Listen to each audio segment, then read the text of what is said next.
Welcome to the Legacy Through Land podcast, where we're dedicated to empowering you on your journey to land ownership and management. I'm Tyler Markham, your host, and each week we'll dive deep into the world of land investing, management strategies, and the transformative experiences tied to owning your very own piece of dream dirt. With our expert guests, inspiring stories, and actionable advice, we're committed to helping you become a better land manager, hone your investing skills, and start building your family's legacy through land. Now, let's dive into this week's episode. We hope you'll enjoy. Welcome to episode 42. I'm working on getting better at this for 2026. So 42 it is. I like even numbers too, so that one was easier to remember. But today's is a good one. We're talking with my good buddy, Matt Stewart, who is unofficially the mayor of habitat improvement in Meigs County, Ohio. I jokingly have self-titled him that, but really, really good dude, great person of faith, really, really hard worker. He's got a great business doing wildlife improvement projects, habitat improvement, plants food plots. He'll do anything, fills feeders. But he's really into just the management side and the long-term management side of wildlife habitat, and his story and how he built his business from other successful businesses that he both built and then sold. It's really empowering. So today we're going to jump into that. The only kicker is we're going to bring Matt back. We did not get to talk as much about some of the local isms like EHD and baiting and all the hot topics that I know Matt's going to be a wealth of information on. So we're going to bring him on again. But you've got to know who Matt is first before we can talk shop about does he know his stuff. So enjoy today's episode. There is the common theme of grit and execution, as Mr. Josh Junkin has so much said, and I have repeated in all these podcasts. This one's no different. Enjoy. My man, thank you for being on with me today. Happy Monday. Happy Monday, man. I appreciate you having me on here and taking the time out of your schedule to get a good old boy from Meigs County on your fancy smancy podcast. I really appreciate it. I'm happy to be here, man. I appreciate all that. I told Matt before we started recording that, you know, ironically, people do listen to this, and it's been an exercise of just consistency is the thing that I would say, just committing to doing episodes. But I always enjoy when I know the guest well that's coming on with me.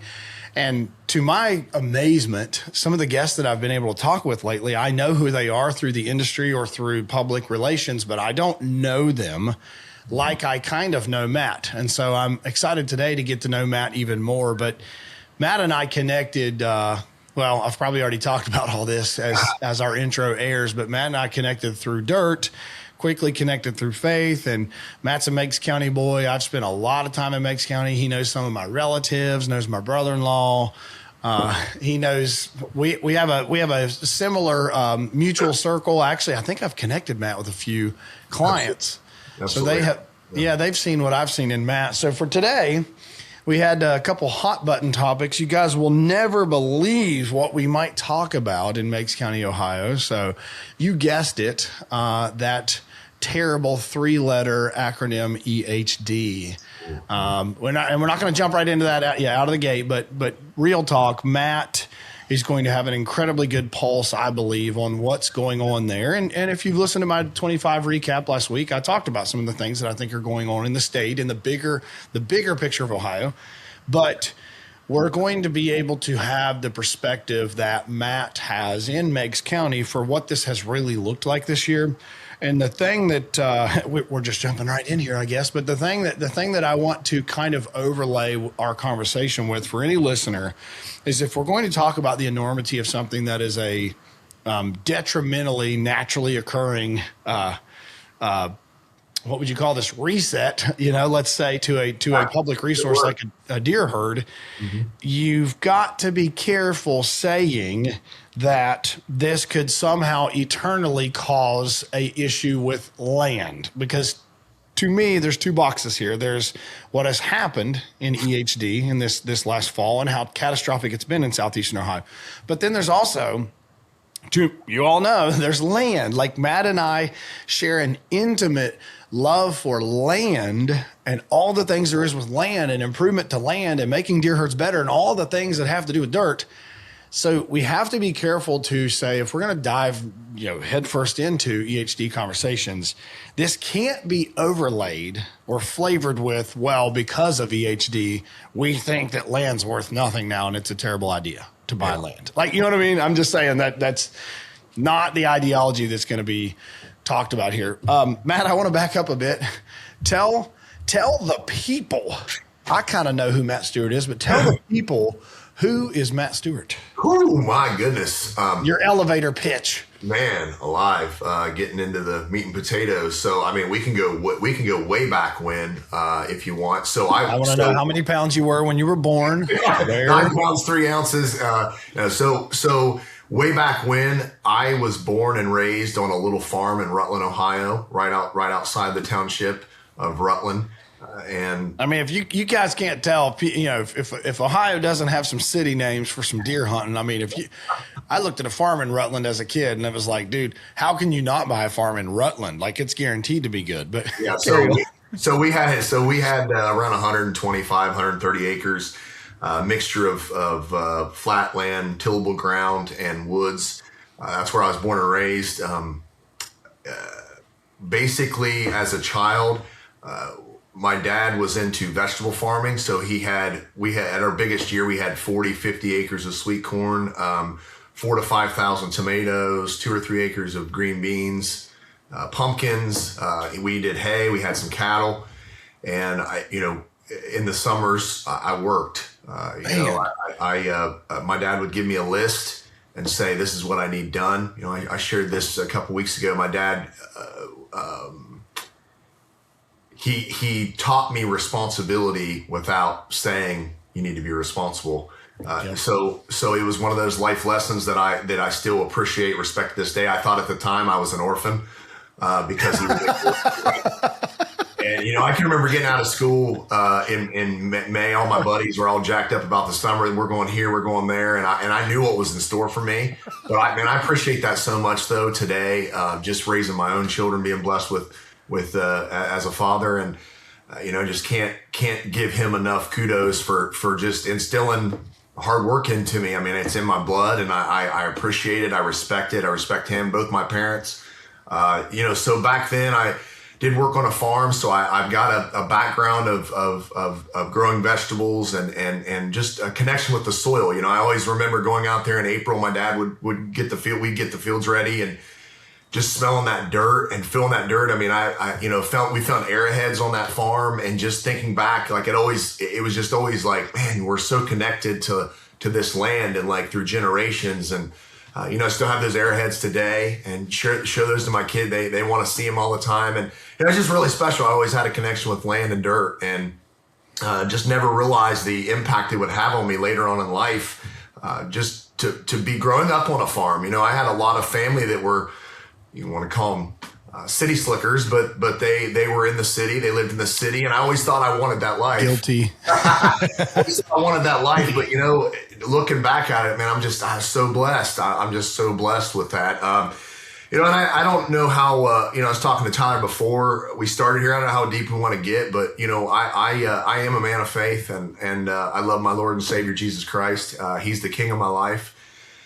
I gave my life to him when I was 14 years old, and unfortunately was the prodigal son and made a lot of bad choices.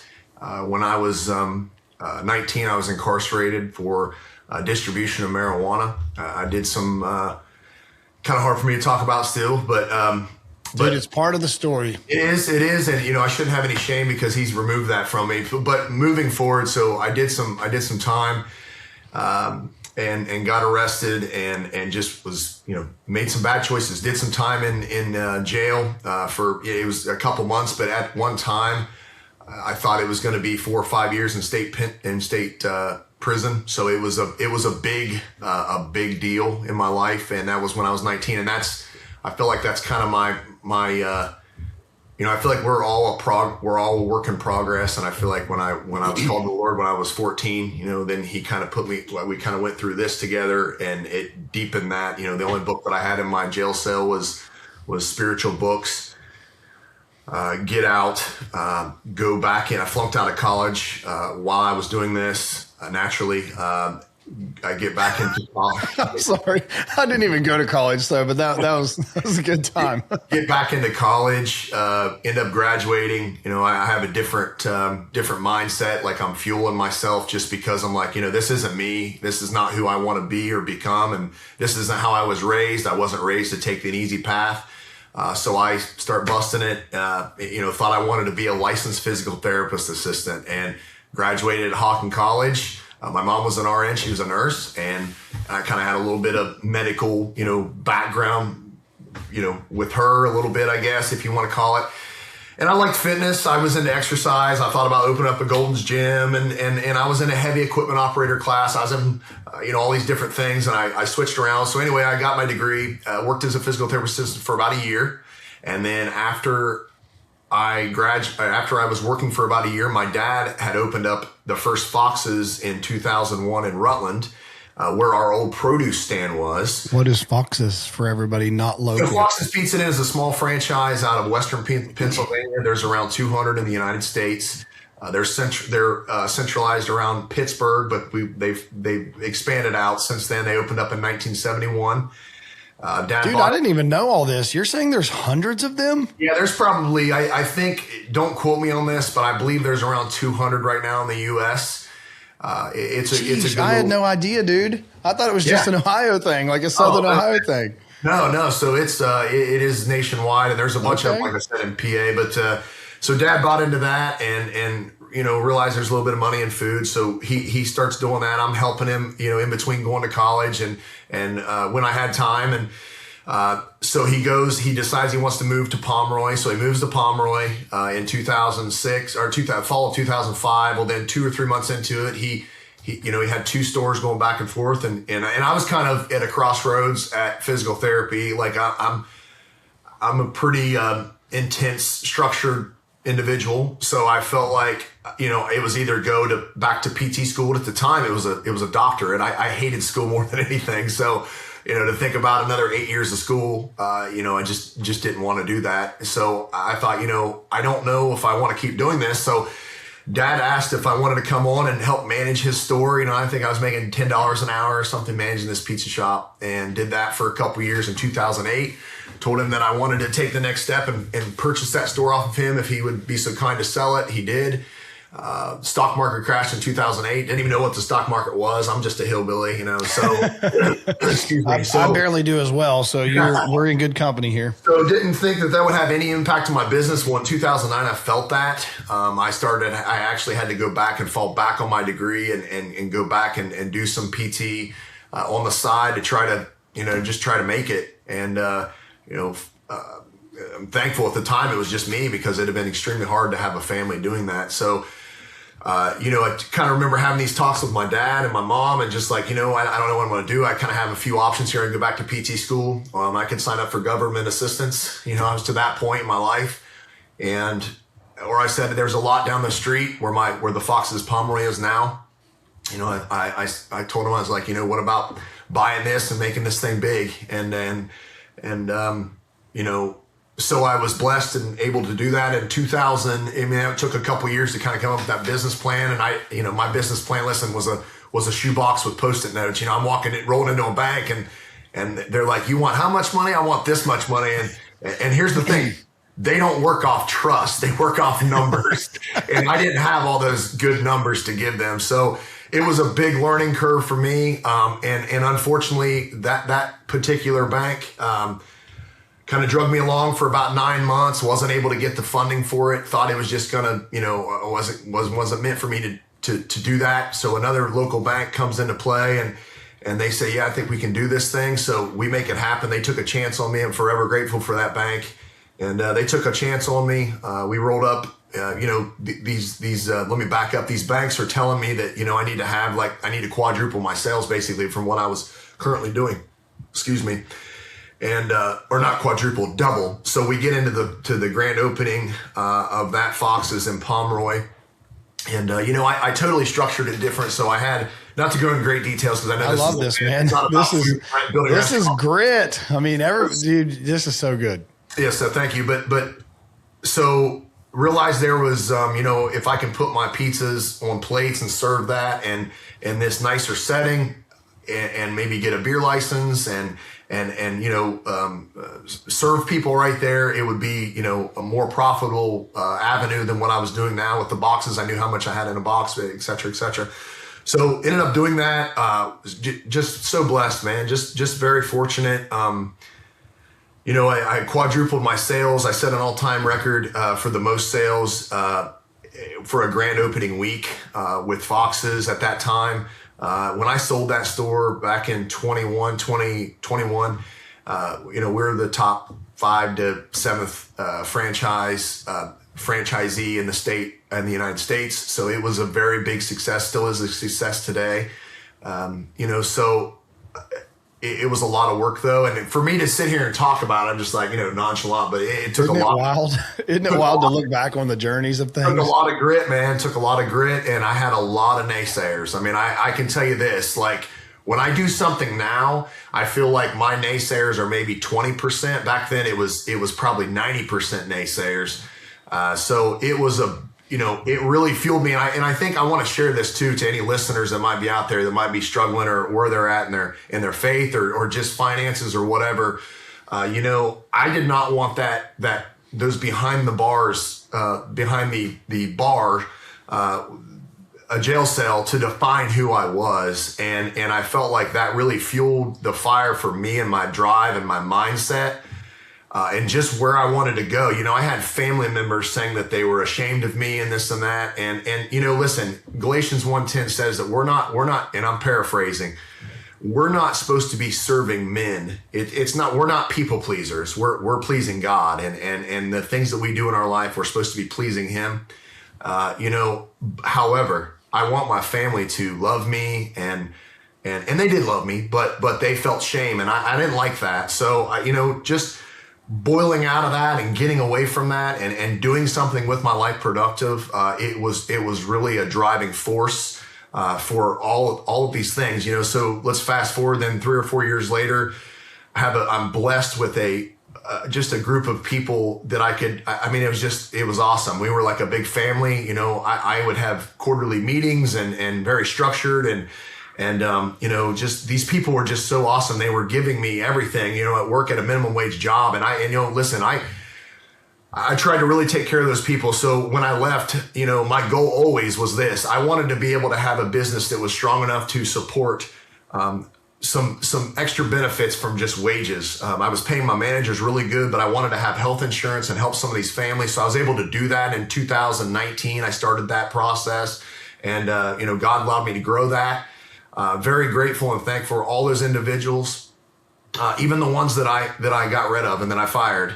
Just grateful for all of them. And so I realized that I had this super all-star group of employees that I could trust, that were dependable, that felt like they bought into my system and my team. And I always preach these 3 things, being clean, being consistent, being kind to people, and tried to practice that every day. I mean, it was never my responsibility to go back and wash dishes, but I would wash dishes because I wanted to show them what that responsibility looked like and show that, hey, I was willing to roll up my sleeve just the same as they were. I would never ask them to do something that I wouldn't do myself. Yep. And, I think that there's a lot of power with that. I didn't want to just be a boss. I wanted to be a leader and set an example. So with that being said, I moved on to another location that I thought was a good spot. It was in Tuppers Plains.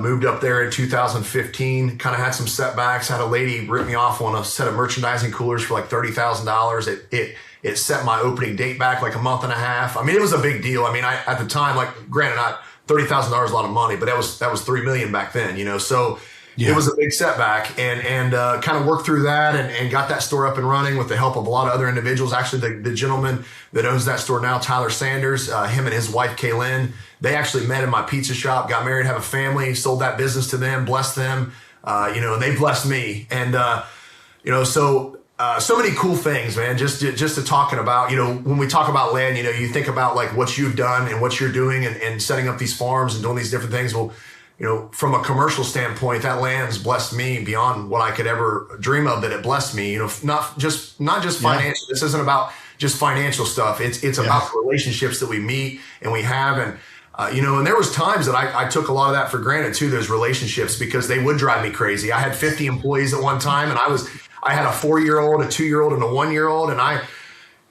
it was a lot. But man, just looking back on it, still having connections with these people, and they're messaging me and saying, hey, thank you for being this, thank you for being that for me, and it just means a lot to me. These people just they mean a lot to me, and so in 2020. I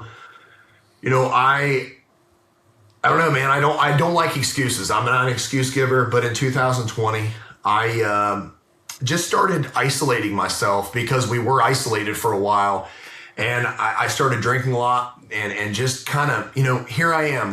I've got 3 beautiful children. I've got a beautiful, loving, caring wife. I've got enough, if we wanted to go take a vacation, we did it. If we went somewhere, we did it, right? So, I was physically fit. I was exercising and just kind of idolizing my body a little bit too much. I'm not a big social media guy. I don't even remember what it's called, but I was drinking a little bit too much, and it kind of developed and blossomed into this awful thing. And I want to share this with you. And I shared this last week, and I think it might maybe help somebody. And listen, we're going on the opposite end of the land spectrum, and we're going deep here. This is the culmination of all of what you're saying happens on land and through, our journey that God puts us on. So man, I'll tell you, I just got into this struggle with, I started looking at like videos, like it started out as workout videos of like new things that I can implement in my workouts.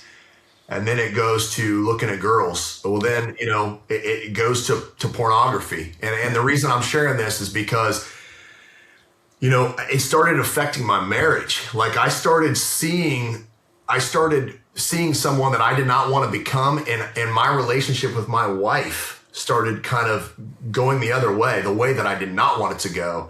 And I think it's a big deal, and I think it's a big deal to talk about it. And the reason why is because I know a lot of men, young and old, they struggle with that. It's an addiction.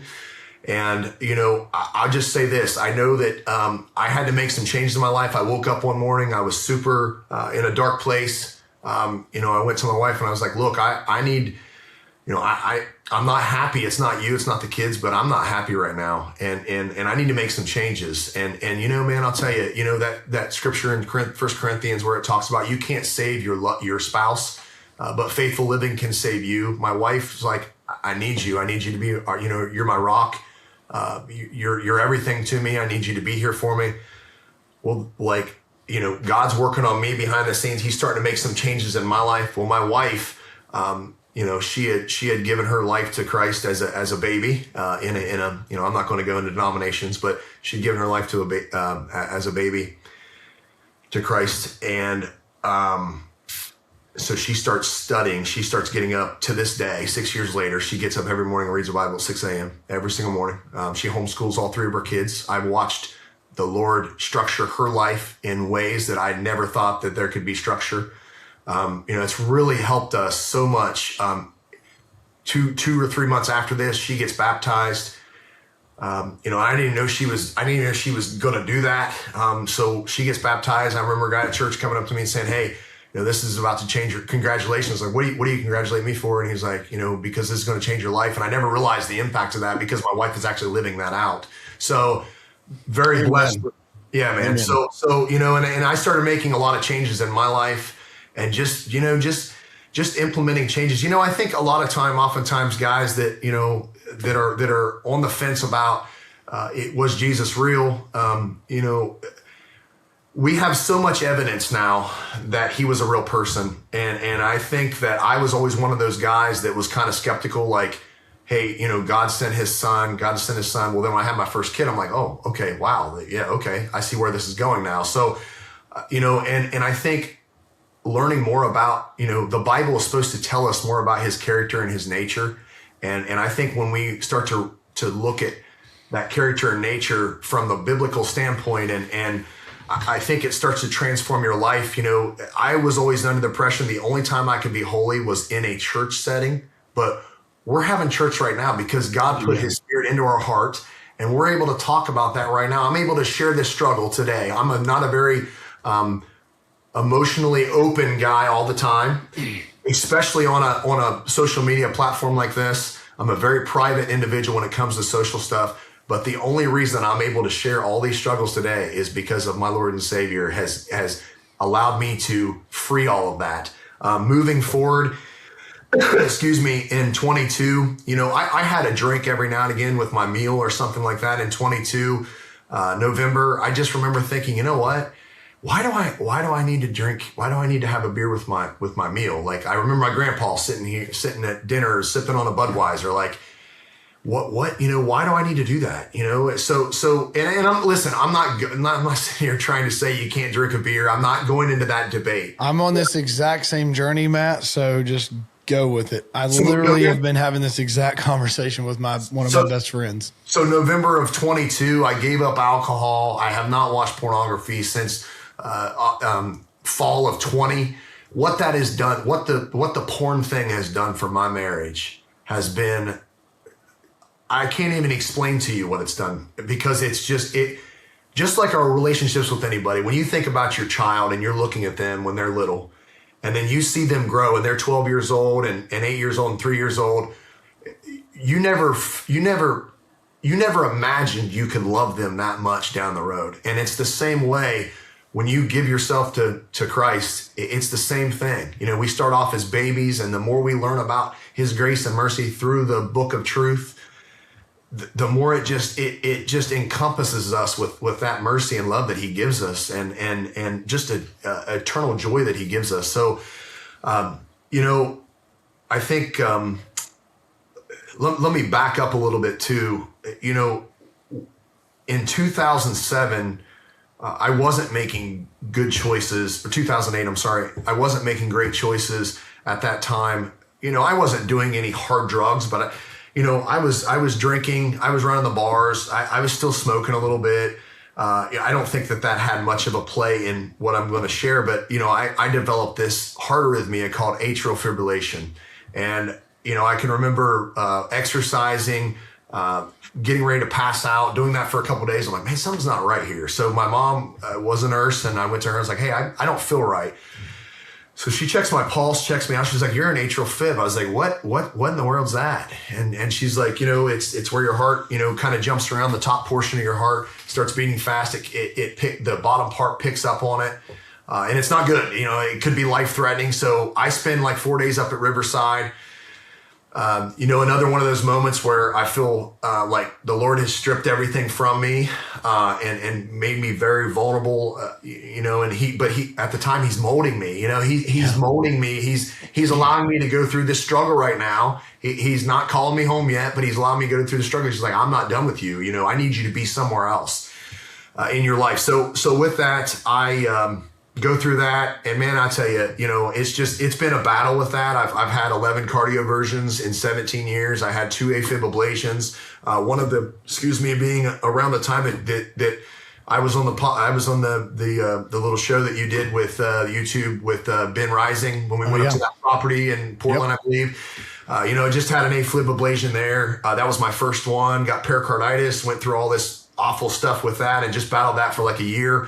The AFib came back 11 months later, unfortunately, in 24. Got set up with another team of doctors way up north that I feel really strongly about, and had my second ablation back here in June. Let me jump in here too real fast and just say, during that time, I never shared to my wife. Like, we share, we have a very open relationship, and I see grace and mercy every day, and I like to say that it's both sides there. In this past summer, in June of 24, when I had that second AFib ablation, they put me under anesthesia, and my brother-in-law is an RN, so is my sister. I looked at the cocktail that they put me on to sedate me, and the reason I'm sharing all this is, beforehand, I was just like, Lord, I was just talking to Jesus, and I was just like, if you want to call me home, call me home.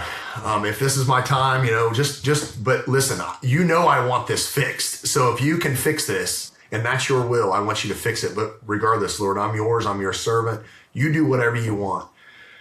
Go to sleep. And man, this whole time I have this dream that's just, I'm encompassed by joy and peace that I've never experienced before. And I just keep hearing the same words over and over echo, well done, good and faithful servant, well done, good and faithful servant, over and over and over again. And as soon as I wake up, I actually remember feeling like, man, I'm back on earth. I didn't make it, and it was I was just like, wow, like I want to be back in that. I want to be back in his presence. So, I have this little revelation here, stay up all night, just giving glory to God and just worshiping the whole night. Didn't sleep the whole night, but I was super convicted. And what I was convicted over was one of these wounds that I feel like was trying to scar over, but it couldn't, because I never was upfront with my wife about exactly what I was going through 5 years ago prior to this. So, and why I was feeling so dark and empty, and why our relationship was kind of struggling and hitting a little bit. So I tell my wife, I was like, I had this addiction, and I said, I've given it up. I haven't done anything since then for 5 years. And we're reminiscing on how much it's helped our marriage in conjunction with Jesus being in the center of it. Man, she showed me grace and mercy. Once again, just a great example of why it's so important for two spouses to love Jesus and to be implementing those things in their life. I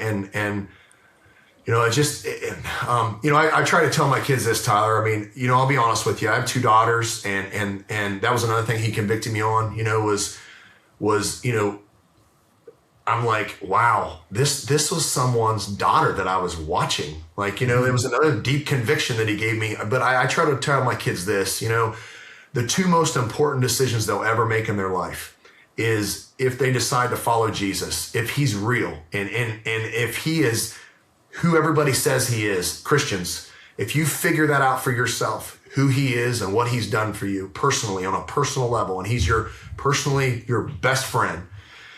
The second thing is your spouse. And I think that that's so deep. I think that you can meditate and take that however you want. But that's what I'm trying to implement with my children, and the way I'm trying to do this, not necessarily preach that to them all the time. I mean, I say it to them, but I'm trying to show that to them, and my wife's trying to show that. We have a very strong game plan on how we want to raise our children and their future spouses, and let's this can kind of lead into the legacy part of it. What we're leaving behind for our children. We can sit here and talk about, like I said, land and all these different legacies that are awesome. Listen, in Ecclesiastes, I don't remember the chapter, so forgive me for that, but God talks about, this is Solomon, so he's talking about our toil and the satisfaction that brings in our toil, in our work, in our labor, and the things that we do.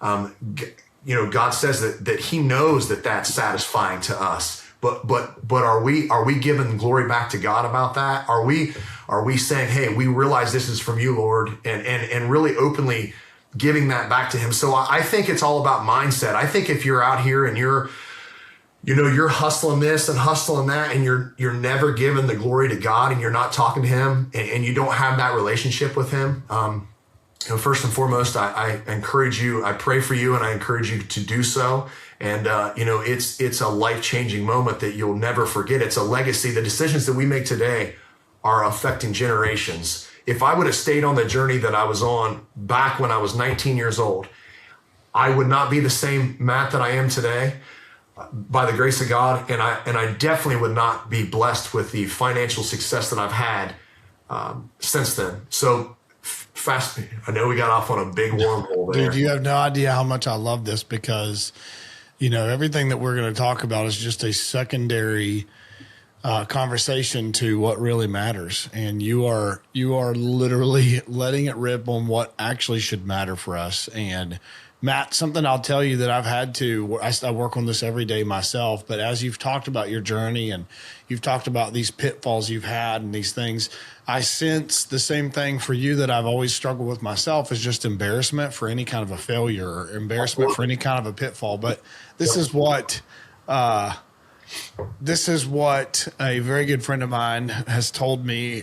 He's a business coach, but an incredible person of faith. And we met through faith and business. And he's constantly reminding me that this idea that, and it's not an idea, it's a truth, that God, when we wake up, Jesus is pleased with us. when we have done nothing. He is pleased with you in your darkest. He was pleased with you in that jail cell. He was pleased with you plagued with addiction. He was pleased with you plagued in the trenches of worrying if a bank would fund a loan. He was pleased with you in the fields as a young boy working for your dad, wondering what all this is. And we don't have to earn it. We do not have to earn it. And I struggle with this, man, like intimately struggle with this where I don't know if I measure up a lot. I don't know if I measure up. And I know as men, the things that you and I both can resonate with that is tough is that there is so many societal measuring sticks that we have to adhere to say whether we do check the boxes or not. There is so many things that society would say is the male flex for peak male, whatever. Absolutely. And God doesn't align with any of them. He doesn't align with hardly any of them. You are absolutely right, Tyler. I don't want to stop you, but you just said that's it. I'm trying to write them all down so I can remember it. But basically let's look at, with what you just said in relation to, I don't even remember exactly what you said. I just remember that he's pleased with us. I mean, that's the hard thing to me. It's just so hard. So on the sixth day, when he says, like, he's going through the creation, day 1 through day 5, or day 1 through day 6, on the sixth day, when he makes man in his own image, and let us make man in our image, Jesus is sitting right there. He said it's very good. So that just shows us that he did. That's all we need to hear. It's very good. He said, and it was good. I remember. And it was good. So exactly. So let me say this. So you said something there about, don't feel like you measure up. Don't feel like you're doing enough. Brother, I feel the exact same way. And I will tell you this. Do I agree with this idea and this principle of once we're saved, we're always saved? I do not. And the reason 100%. I do not is because faith without works is dead. Are we saved by those works? We're not. But here's the thing. If I wouldn't, my grandpa always said it's fruit inspecting. He always said it's not judging, but I'm inspecting fruit. And I would have friends as kids that it was a crutch to them. They'd get saved. It was fire insurance. They'd go party and live like hellions and all of that. I'm one of them. Then they're singing the special at church on Sunday, and everyone's raising their hand and, boy, that was beautiful. So-and-so, that was a great special. And I'm like, she was drunk like 2 nights ago. Like I saw it. Absolutely. But it was a crutch. And what I've always wrestled with and said, Matt, that's frustrated me with that. And we're into a vein that we're going to go there. But like, if you really accepted Christ as your Savior and you really accepted to walk in newness of life and you really took an oath to walk in victory over sin, why do you live in sin? Yeah. Why? There should be fruit. There should be evidence of a change in your life. And if there is not evidence, which is what you're saying, what are we measuring? If there's no evidence of any change in your life, did you really accept me as your Savior? Absolutely. And to that point, Tyler, and obviously we're not saying we all can't be without sin, but there's a striving and a journey to seek to be without sin. That's the point. I like to think of it that each day that I wake up, I have less sin in my life. I think another thing too to kind of point on is like no one wants to be preached at. Like who wants to be preached at? I can remember going down. They thought we were going to talk about EHD. Well, this is spiritual disease. Okay, we'll get to deer disease. Hey, look at you! Let him preach.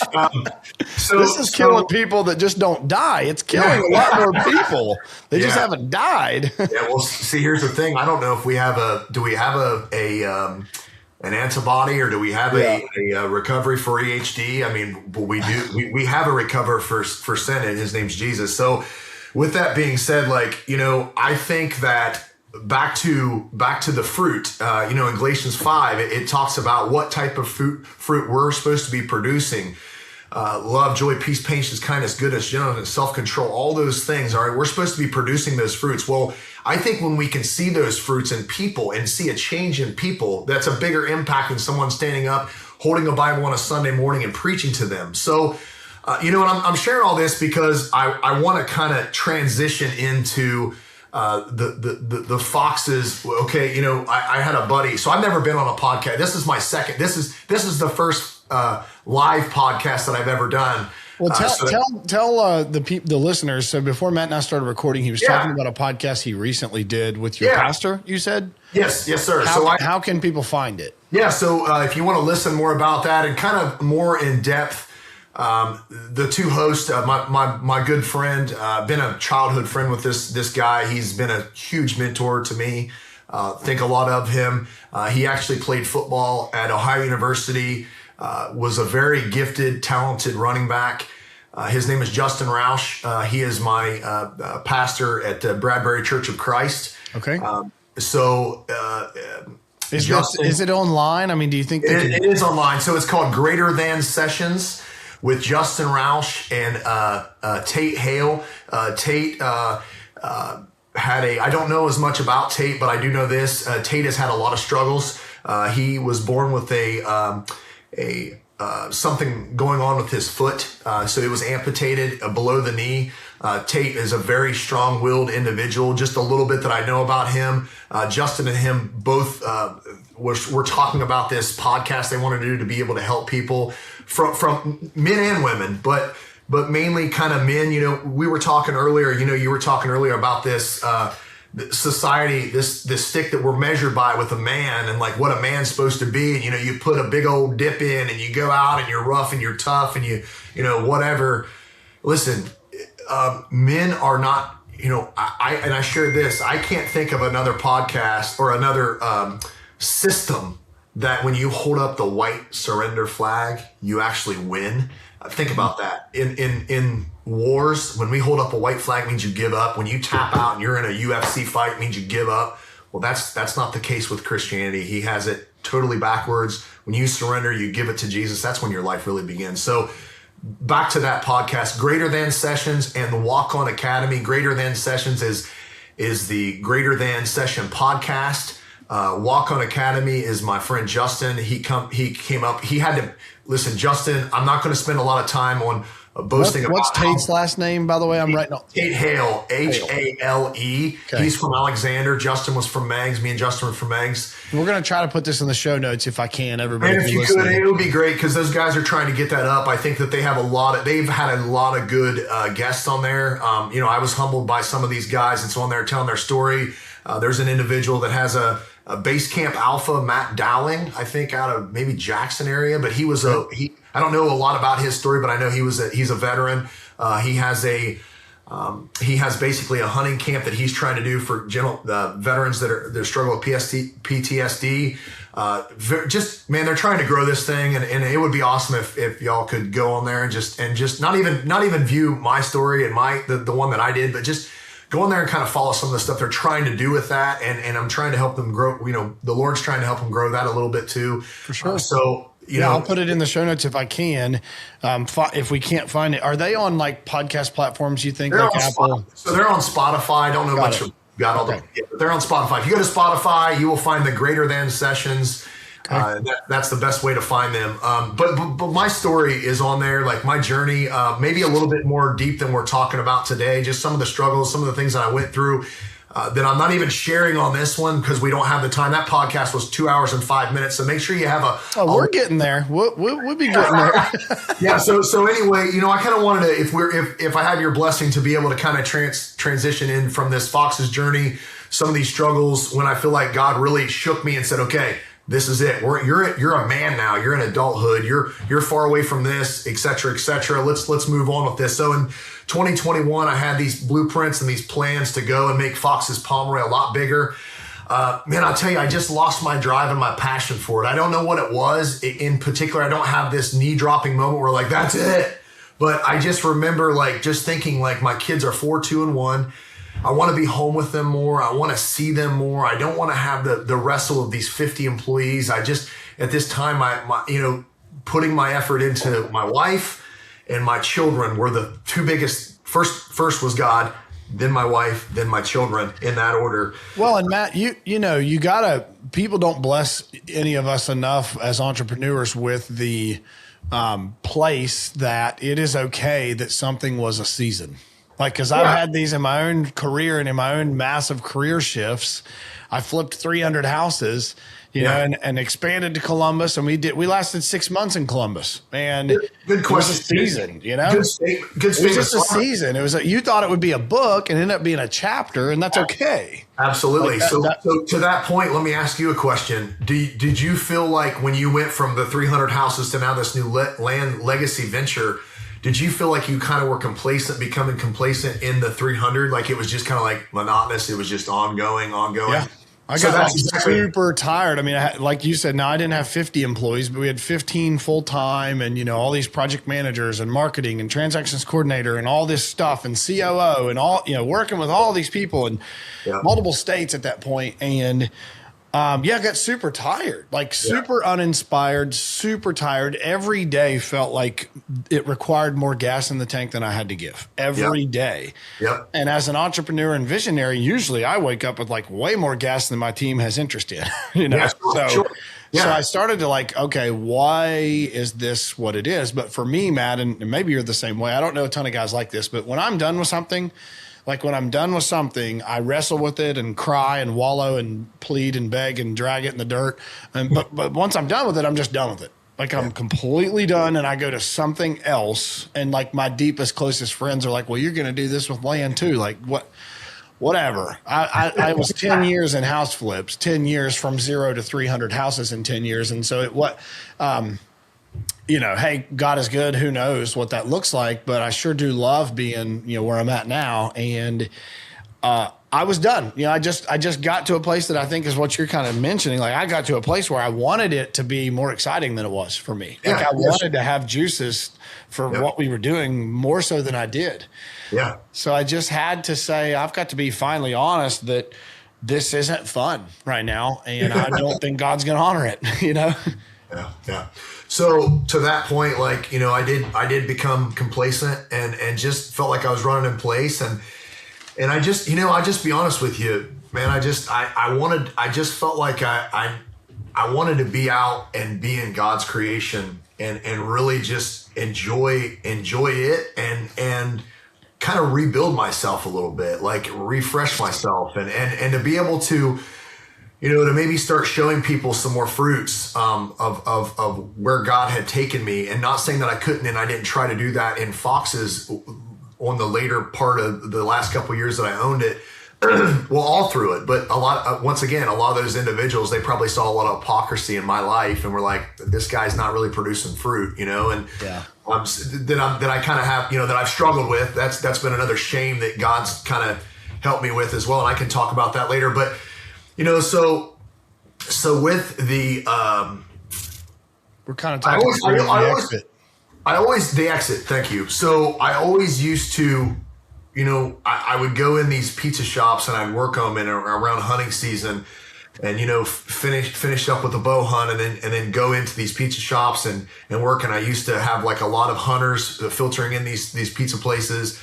And, I was just always amazed at how many people around here either own property, lease property, that were hunters.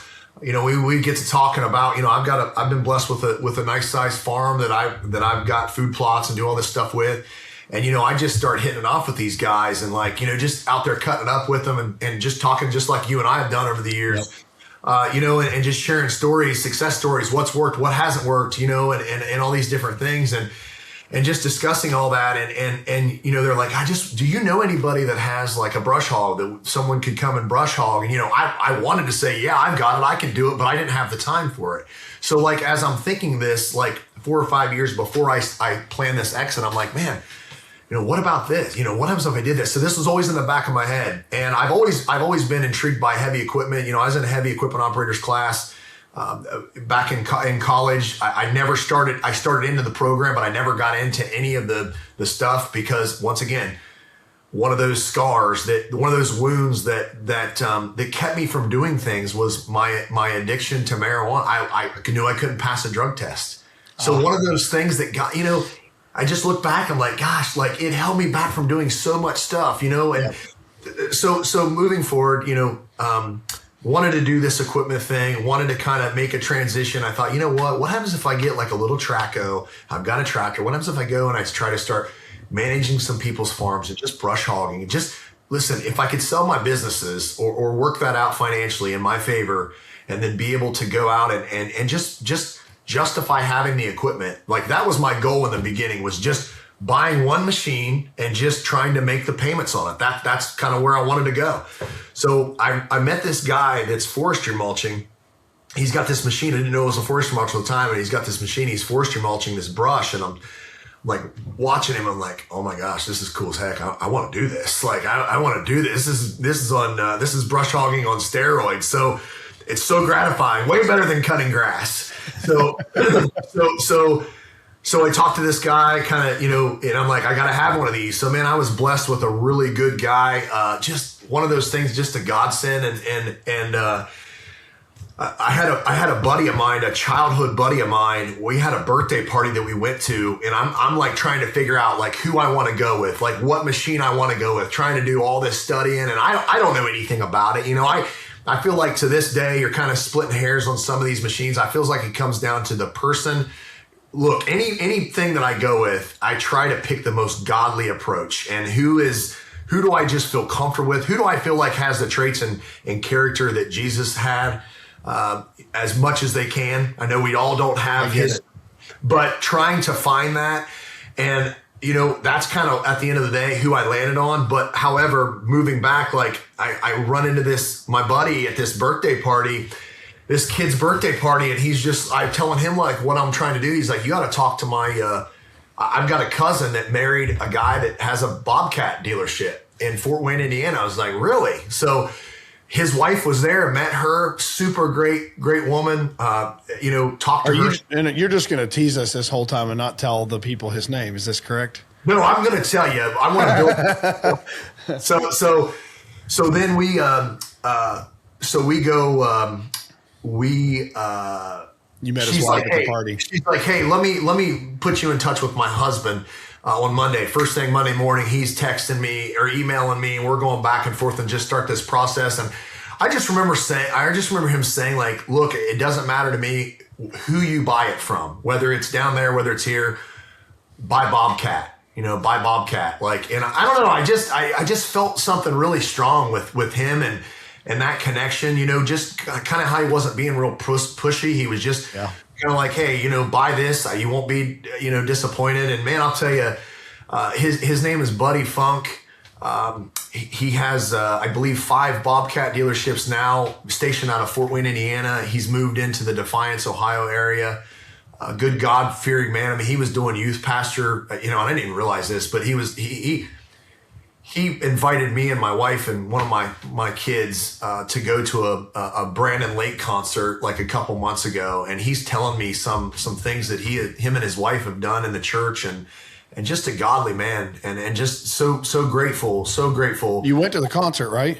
Well, definitely went to the concert. Okay, dude, I've heard Brandon's concerts are like, man, they're awesome. And I'm listen, I'm not one of these. I'm a conservative Christian. I go to Church of Christ, and I'm nothing wrong with this. I'm not into the, it's just not my thing. But man, I'll tell you, my worshiping drummer at non-denominational church. Hey, brother, I love you. I love you. And so.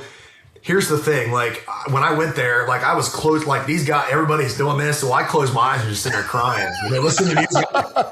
I'm sitting there crying. It's definitely spiritual. I just don't know what to do. Is this legal? very, very moving. Very, very moving. But, just back to that, so ironically, Mr. Funk has a farm, like 1.5 miles, 2 miles the way the crow flies from my farm. So, I've been blessed with working on his farm, and we started with he started trusting me in the beginning, just like I trust him, with a 1 acre food plot. I'll share this. So I didn't have a cap, so I was spraying food plots.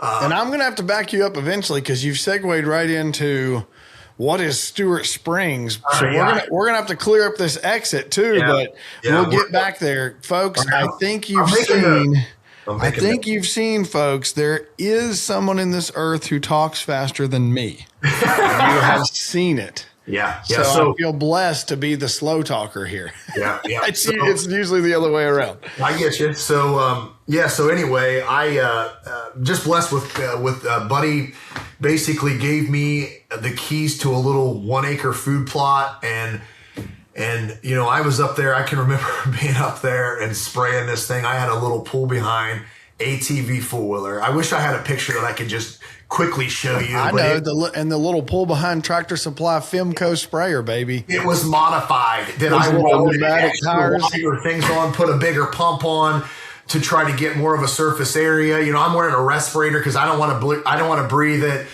The reason I share this is because Buddy had a trail camera picture of me spraying this thing. Mm-hmm. It was like, what are you spraying here? So anyway, I asked Buddy. He had a tractor, a Bobcat tractor, sitting there with a cab, and I said, "Buddy, can I rent your tractor out?" He said, "Sure, go for it." So rent it out. Well, man, I didn't realize I got out. One of the sprayer nozzles was broke or something. I jump out of this tractor. Here I am trying to build this relationship with this guy. I jump on the tractor. The tractor's still running. Okay, try to open the door back up. It's locked. So the door was locked. So I'm like, I start panicking. Because you're leaking chemical as it's sitting there. I actually had the sprayer turned off, but the tractor was on. The tractor was running, and I'm not a very small individual, so I'm 6'5", and so here I am, like, how can I get in this thing? Well, I try to open up the back door, and when I try to get my arm in there, there's a little opening, and I try to put my arm through there. The back glass just shatters. So I am just like, oh my word, like, what am I going to do? I just broke this guy. He's going to tell me to get lost and get out. Listen, I remember that phone call being like, this was like, I'm getting ready to call my dad, and I just broke one of his machines or something on the farm and just have him reprimand me, So, Buddy, I just never will forget. I start telling him this, like, and I'm being all serious in the dumps, and he starts laughing, like hysterically laughing. And he's just like, dude, don't sweat it, And I was like, wow, another example of grace and mercy, not materialistic, So anyway, long story short, we move forward, 6 years from now, 5 years from now, we've got, his farm is just immaculate, and it's nothing that I've done. It's the goals that Buddy has wanted to do, that he's given me an opportunity to do that. I am beyond grateful for all of those things. This past summer, he had a little smaller pond. We made that pond bigger. He had this vision and dream, and his wife, they had an old farmhouse they renovated. They wanted to build like a barn-dominium. They actually hired me to be the general contractor in that. So I was able to, kind of go fall back on my background of putting these restaurants together. And that's kind of came into play into this picture, revised this pond, made this pond so big.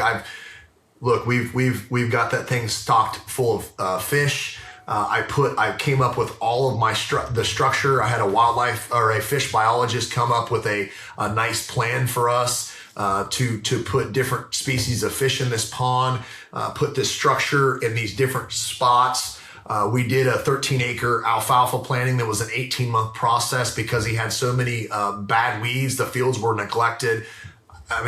Listen, glory to God on all this, because I know that he was behind everything. Listen, Buddy's fields, along with all my fields, when I plant something, they're the most prayed over fields in all of the county. I can assure you of that. So hunters, if you're around these fields, there's Jesus on these fields. So good luck, getting anything, because these are sacred, holy ground here. This is real holy ground here. Absolutely. So, and once again, just those relationships. So, been blessed with all these different machines. I now in my fleet, I have a bigger Kubota tractor. I bought a 10-foot, PH Outdoors food plot drill is what I drill everything with. And you're up to a 10. Yeah, I'm up to a 10 now. And I thought you had the 8 too. No, I had the 8. I did have the 8, but I've got the 10. Some sucker sold him a 5 back in the day, ripped him off. Rip me off. Gave me a great deal. And that old boy, I'll tell you what, he sold me this drill, and then he hires me later to plant a food plot. So It was funny. Yeah. I was like, which we're talking about me. I sold Matt an old Genesis 5 back in the day. You know what, Matt? Come to think of this, you're a processor like me. I think that's how we actually met. We did. I got your number from Jeremy Hupp. He said, "Do you know Tyler Markham?" And I was like, "No, I don't." And because I was asking Jeremy because I knew he had a Genesis, and I was listen. All these plots that I'm doing and planning for like Buddy Funk and in my early stages, even on my farm, I was renting all this from the Soil and Water. Like the first year and a half, I did that, and it was a pain in the butt. I mean, I have to get it scheduled. Shout out to Jeremy Hupp, shout out to Jay Hupp. Jeremy Hupp Landscape, man. You want to talk about a family that is they're just workaholics. They earn everything they've got. I mean, I just love to see them doing so good and growing. I love those guys. They are such hard workers. They're dependable. Taking notes now. We're going to bring Jeremy onto the pod. Yeah, you need to because he's. You know what he happens to be, guys? Jeremy happens to be one of those terrible outfitters. He happens to be one of those terrible outfitters. I don't. I say that tongue in cheek. He knows what I mean. Jeremy's he's a good dude. I understand where you're going with that, but again, Jeremy's just. I want to bring him on to dispel where people might think we're going with that. I mean, I think I would consider Jeremy one of the good ones. So yeah, I absolutely agree with you 100%. So I want to back you up. We got to close a loop here, Matt. Let me steer you because this is entirely too much fun, and I guarantee you, my listeners, are enjoying this. I want to close a loop that the season kind of starts to come to an end for you with Fox's Pizza Den, and I'm making assumptions. So walk us through. You decide you might want to sell, and you can. What I really want to get to, because I want to spend. Obviously, God directs podcasts how He wants them to be, and so praise the Lord. This is how this has been, and it's how it's going to be. We're going to talk about how God can direct the future of land in Southern Ohio for a little bit. But what I think we want to hear, because you are in this linchpin scenario in your life where you've got a potential exit from something, and now you have also, if anybody didn't quite hear this, he's conjured up in his brain that instead of selling, and I already figured the cool title out, Matt, we go from pizzas to plots. So it's from pies to plots. But what? We can go beyond that. We can go from produce to pot to pies. To plots. Well, hold on. We have to go from produce, potential orphan, pot. Right. All right. So real talk. You feel like that season starts to come up. If it's worth kind of diving into how the sale of the business happens, that's great, awesome. But if you feel like more of it is how does the beginning, which it sounds like obviously Buddy is an instrumental piece in you birthing this new venture. Everybody, we're going to get to, because I should have already said, but I did a little bit in the intro, Stewart Springs. What is Stewart Springs?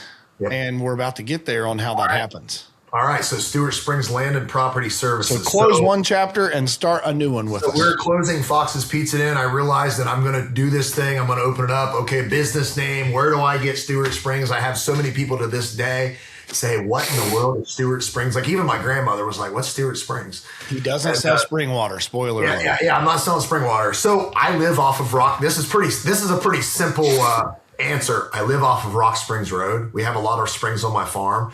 12 years ago, I planted 6,000 trees, a mixture of pines, hardwoods for the development of my farm.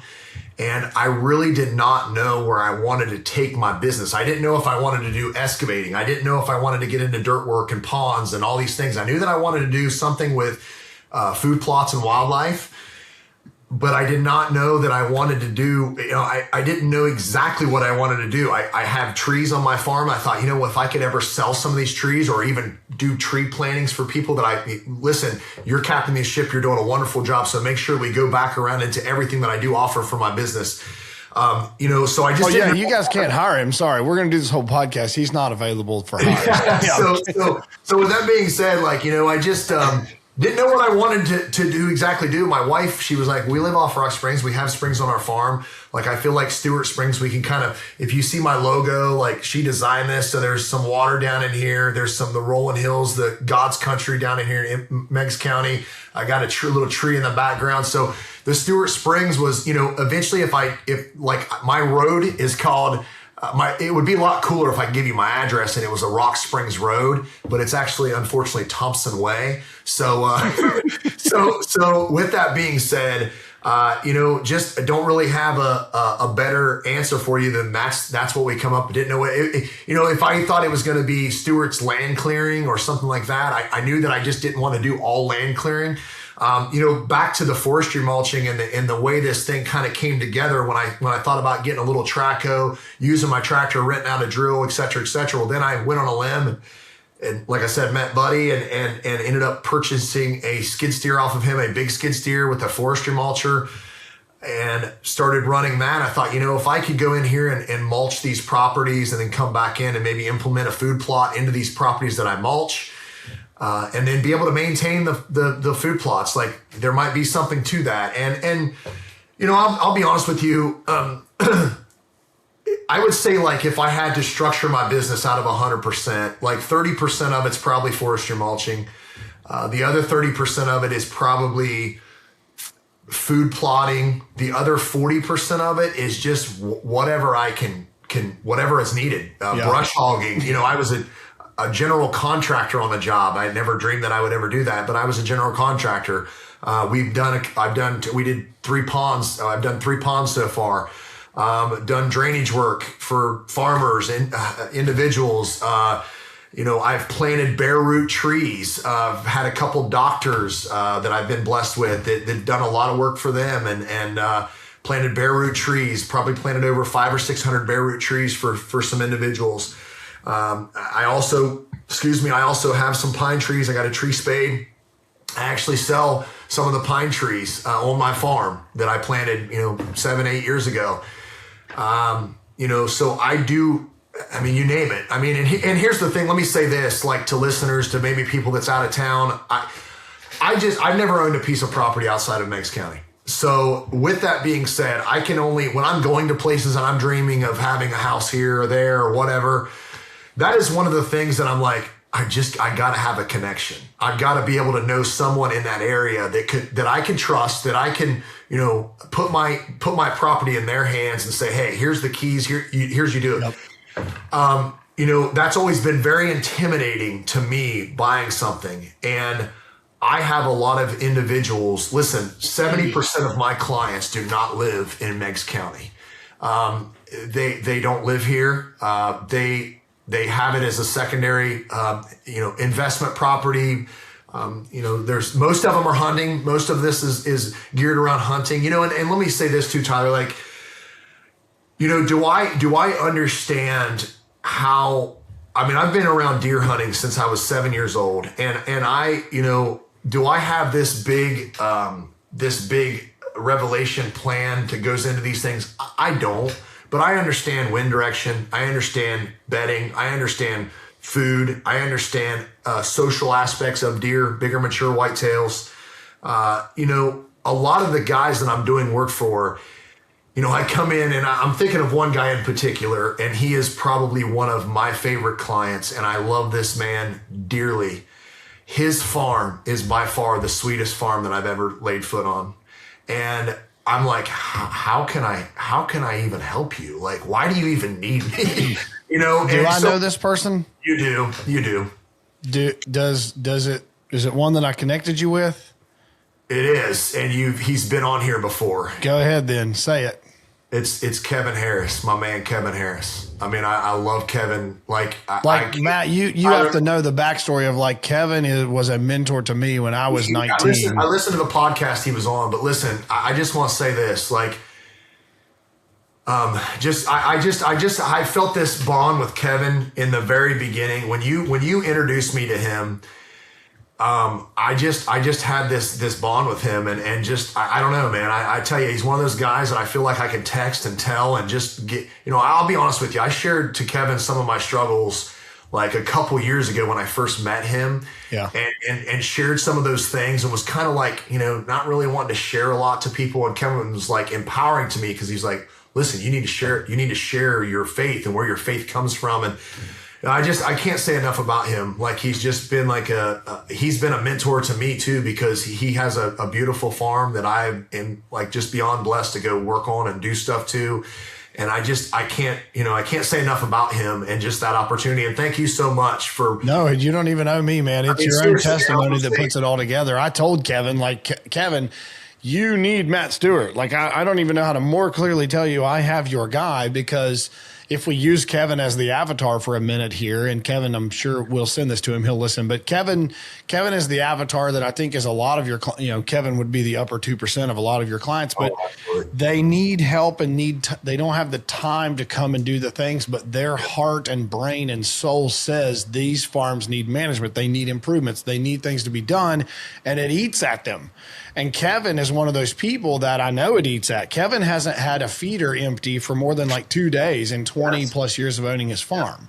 Yeah. Kevin intimately cares about that farm. And everybody just listen closely about how good that farm is. There's a key point coming up in the future. But just listen how closely and carefully he has manicured that farm. Go back and listen to the episodes with Kevin. But like, I knew when Kevin, he had come to me, but like, cause I had always said, Kevin, I don't know how you do this all on your own. Like, I know what he's doing. Like, I don't know how you do it. I don't know. You're a successful lawyer. You have kids, you have family life, all this stuff. You don't live there. You live 45 minutes away. Like, I don't know how you do it. Yeah. You need a guy like Matt. And so it's cool because like 2 weeks after you two met, Kevin's like, Tyler, thank you for connecting me with Matt. Like, he's one of the greatest guys in the world. And I was like, I told you that. Like, so it's been this mutually, Matt, what I would say is, I always call these kingdom connections. This is a kingdom connection that God honors and blesses. But I'm just going to say it one last time and we can keep going. But let's pay close attention to the words Kevin Harris Farm, everybody. So work ethic with Kevin too, that's one thing that I saw, just his work ethic. Like he didn't have the time to do, to be on that farm. And I saw his work ethic and I'm just like, I want to help him as much as I can. So I don't want to say I'm giving someone extra, but like if I see a guy like Kevin that does have work ethic and I'm just like, wow, it empowered me and made me want to just do a much better job than I naturally try to do with everybody else. So, and it's a pace setter. I mean, it's a pace setter. Yeah, it is. I'll never forget, Matt, and I want today's podcast to be your story, but I want listeners to know that when I worked with Matt and it's interesting. Matt and I don't get the chance to work together directly as much as I wish we could. I'd like to. He won't leave Meigs County. I've tried to get him to. He just won't. So, if you don't have anything in Meigs County, sorry, he won't touch it. He's not interested. But and I'm half kidding. I don't really know that answer. You are kidding a little. A little bit. He went out once, but anyways, when we did a farm together down there in Portland, I'll tell you something about Matt. He doesn't remember this, but I've never forgotten it. Just to hire Matt to do food plots, and that's what I had him do on this property. Come there, do the food plots, help us manicure it. I'm laying in bed one night. It's summertime. It's 10 o'clock at night. Wow. And I'm watching, and here is my trail cameras. My Tacticams are lighting up with a light, like a machine, a light, a something in the middle of the woods, back of the property, 10 at night. He's up there delivering fertilizer on his skid steer to this food plot in the back because he knew a rain was coming and he wanted to get it planted and fertilized before the rain comes in. Like, that's the kind of person he is. He doesn't just say, oh, well, sorry, we'll have to push you back, guys. It's going to rain and we'll just push you. Like, and he and I both joke. It's been somewhat to his own health detriment that he is that way. But it's the point of he wants to do a good work. And Matt, one of my business coaches, a different guy, but a guy named Gary Harper has a really successful coaching company. Gary has always said his mantra in his business that you embody, his mantra is to do a good work to support God's great work. Wow. And I like that. Like you do that, you embody that. You like with Matt. I'd ask you guys as listeners, if you're going to go and find someone who does wildlife improvement services or does, farm cleanup services or excavation or whatever, like ask yourself how many connections you might find that if you need them to put in a food plot and they see the weather, that they're going to be in their skid steer at 10 p.m. at night, making sure fertilizer got onto that plot and it got planted before the rain hit. Yeah. That is hard to find. So kudos to you, my dude. Yeah. Thank you. You don't have to say it. I did. So carry on. You can just, pat yourself on the back as a hard worker. I appreciate you saying that, Tyler. I mean, here's the thing. Like the way I look at it, whether you're local to this area, whether you're an out of towner, I want to gain your trust and gain your, just the standard that I have for myself that's set from someone that's much higher than me. When I say I'm going to do something, I do it. And whether that means sacrificing, that's what businesses are built on, is sacrifice. And I can't always say that it's a good thing sometimes, but if I see a rain coming and there's a food plot needs to go in, I absolutely am committed to that. And, if I sign up for it and say, hey, we agree on this and this is what you want, your goals. I have goals for myself and it's going to get done. Backing up to to going out of Meigs County, I have definitely went out of the county. I've been to Jackson, I've been to Morgan County, I've been to Gallia County, Vinton County. What was the county that we did the farm cleanup? The one that you auctioned off? That was Jackson. You're right. Yes, that was Jackson. Yeah, so that's probably as far. I was busting his chops, everybody, but he won't come. He's not going to come to Toledo. I will say that. Here's my problem. I am a one-man show. My father, he helps me every now and again. I have another guy that kind of helps me on some more advanced operating things, but I'm basically a one-man show, so I do have to structure, and I don't ever want to overcommit. That was the biggest thing, like when my business plan in my mind, not on paper, but just in my mind, like, do I want to be one of those contractors takes forever to get back to somebody and then drags their feet? And no, I don't. So I'm going to try my best to not overcommit to work. So this past year, I was blessed with a buku of food plots. So to sit here and say that I wasn't drilling around the clock, literally, 1, 2 o'clock in the morning, drilling food plots in the fall, and it takes a little of the fun out of it, but, and then back on it 4 or 5 o'clock in the morning. I mean, I was exhausted, but hey, once again, the Lord blessed me with the rain. The rain came. Let me back up another thing too, because I misspoke. So I'm not into the 10-foot. I'm into the 8-foot drill. Wanted to remember that. What a liar, guys! All this, I had all this respect for him. And I wish I had the 10 this past fall when I was trying to get all this stuff in. I wish I had that extra 2 feet, but no, got a 10-foot. I'm back to my fleet. I've got a dozer now. I've got a nice size, big John Deere 650K LGP dozer. I mean, I feel like I'm doing something now. I was glad you said LGP dozer, because I thought you was about ready to say an LGBTQ dozer. I was going to say, I'm in the opposite end of all of that talk. Love all those people. They deserve to hear Jesus, but I'm on the opposite end of that. So I was getting ready to say John Deere went rogue, huh? Yeah.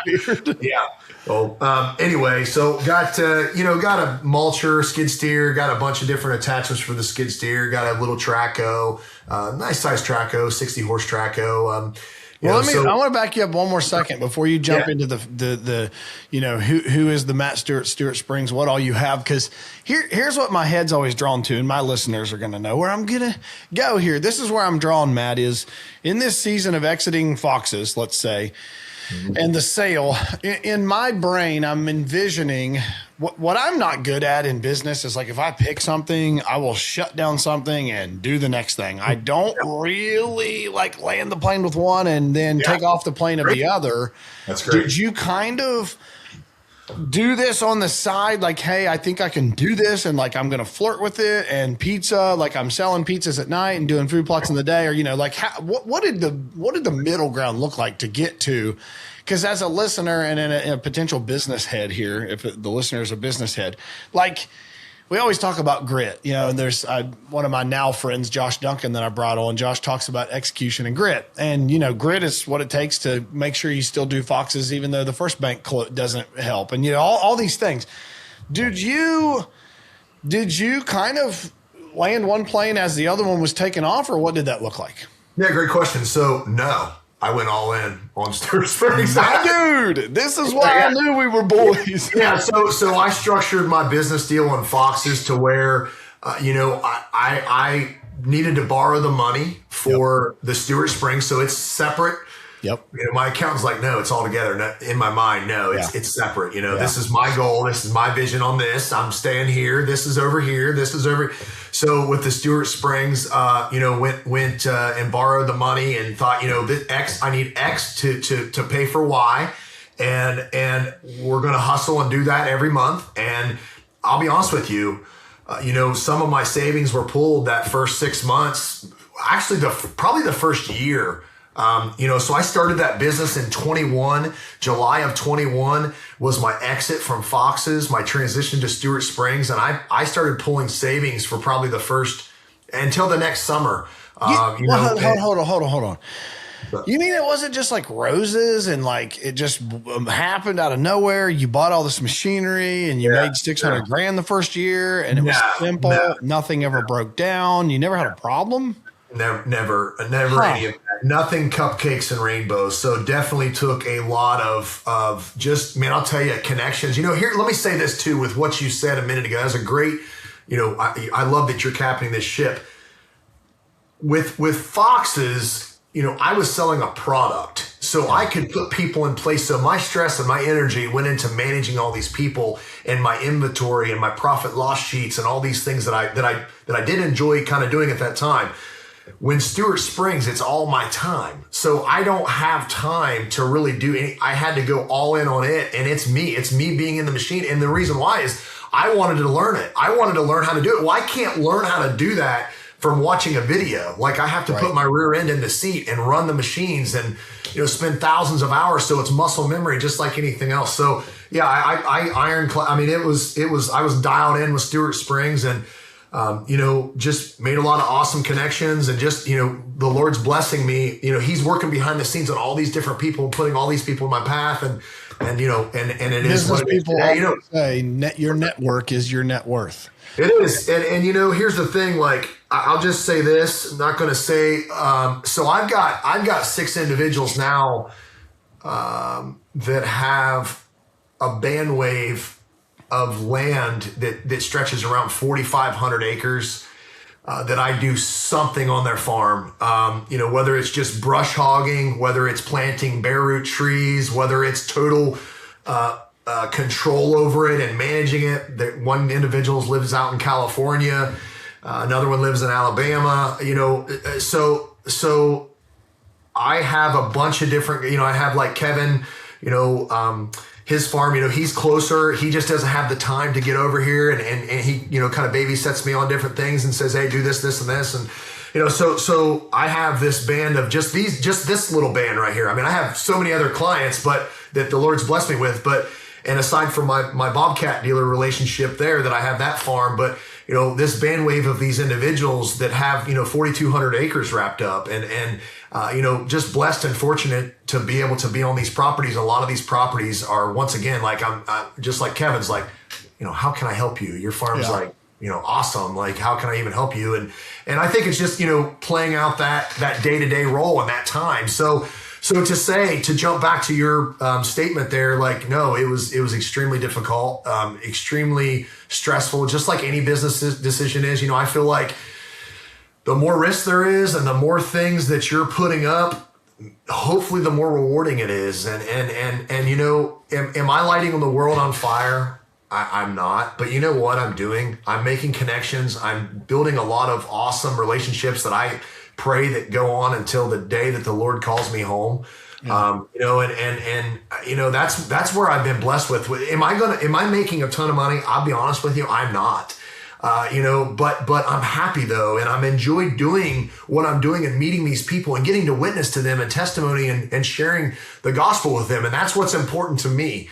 And I've had some people that say flat out, I don't want to hear it or get out. And that's fine. Listen, I respect that 100% because I don't want to preach. But if there's an opportunity for me to maybe share a little bit of my faith and my struggles and the things that the Lord's brought me through, then I do that. And I will tell you this, Tyler. So being an entrepreneur, and me and you have talked about, land things and different things that maybe go in on and do this and do that. And I've passed up on some different opportunities on land when it comes to wildlife or just little flips, so just recreation type stuff. Yeah, just like recreation type stuff. So commercially, I've been looking at, I've kind of wondered since I've kind of restructured myself and rebuilt myself and I've just got this new mindset, that the Lord has given me. I've often wondered, like, man, how much of an impact though would because I still have a lot of connections with people in Foxes. So I still talk to these people and I'm able to kind of witness to them now from a bird's eye view. And I kind of wonder, like, okay, what would my life look like? Like if I'm in the Matt Stewart at 42 years old today, what would that look like running these businesses now?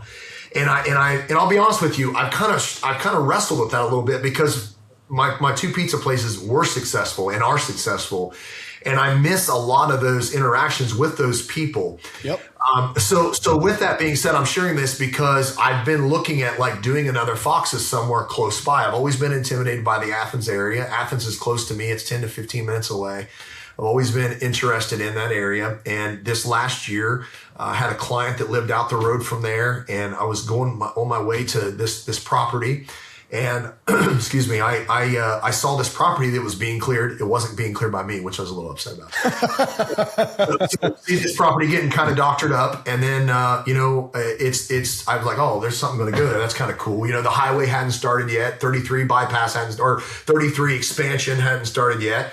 And, I'm kind of thinking like, oh, I wonder what's going to go there. And, I couldn't really tell how the land lay. They didn't really clear that much of it. And they did it with a dozer. So it was brush piles and it wasn't as clean as what I'd like to see a land clearing job. so shots fired. Yeah. So, here's the thing. Let me jump in there and insert something real quick. Dozing and mulching, in my opinion, have their pros and cons, both of those things. I'm a big microorganism guy. I like to look at soil. I have organic raised beds at my farm. I grow all of my own vegetable, all the vegetables in my freezer are grown on my farm in my raised beds. I'm a big no-till guy. I mean, I was doing the no-till thing before I feel like the Genesis thing was even in the market. So with that being said, I'm all about building soil and microorganisms and all these different things. And I feel like with the forestry mulching, the benefit to that over dozing a property, there are definitely times and areas where mulching and dozing is pros and cons for both of those things. But I don't like to disrupt something that doesn't need to be disrupted. However, if I'm going into a big, large area and there's big, huge trees and I'm mulching those and there's still a stump sticking there, we're going to run a food plot drill over, we got to rip those things out. So It all depends on the exact, every single farm, every single little piece. Case by case.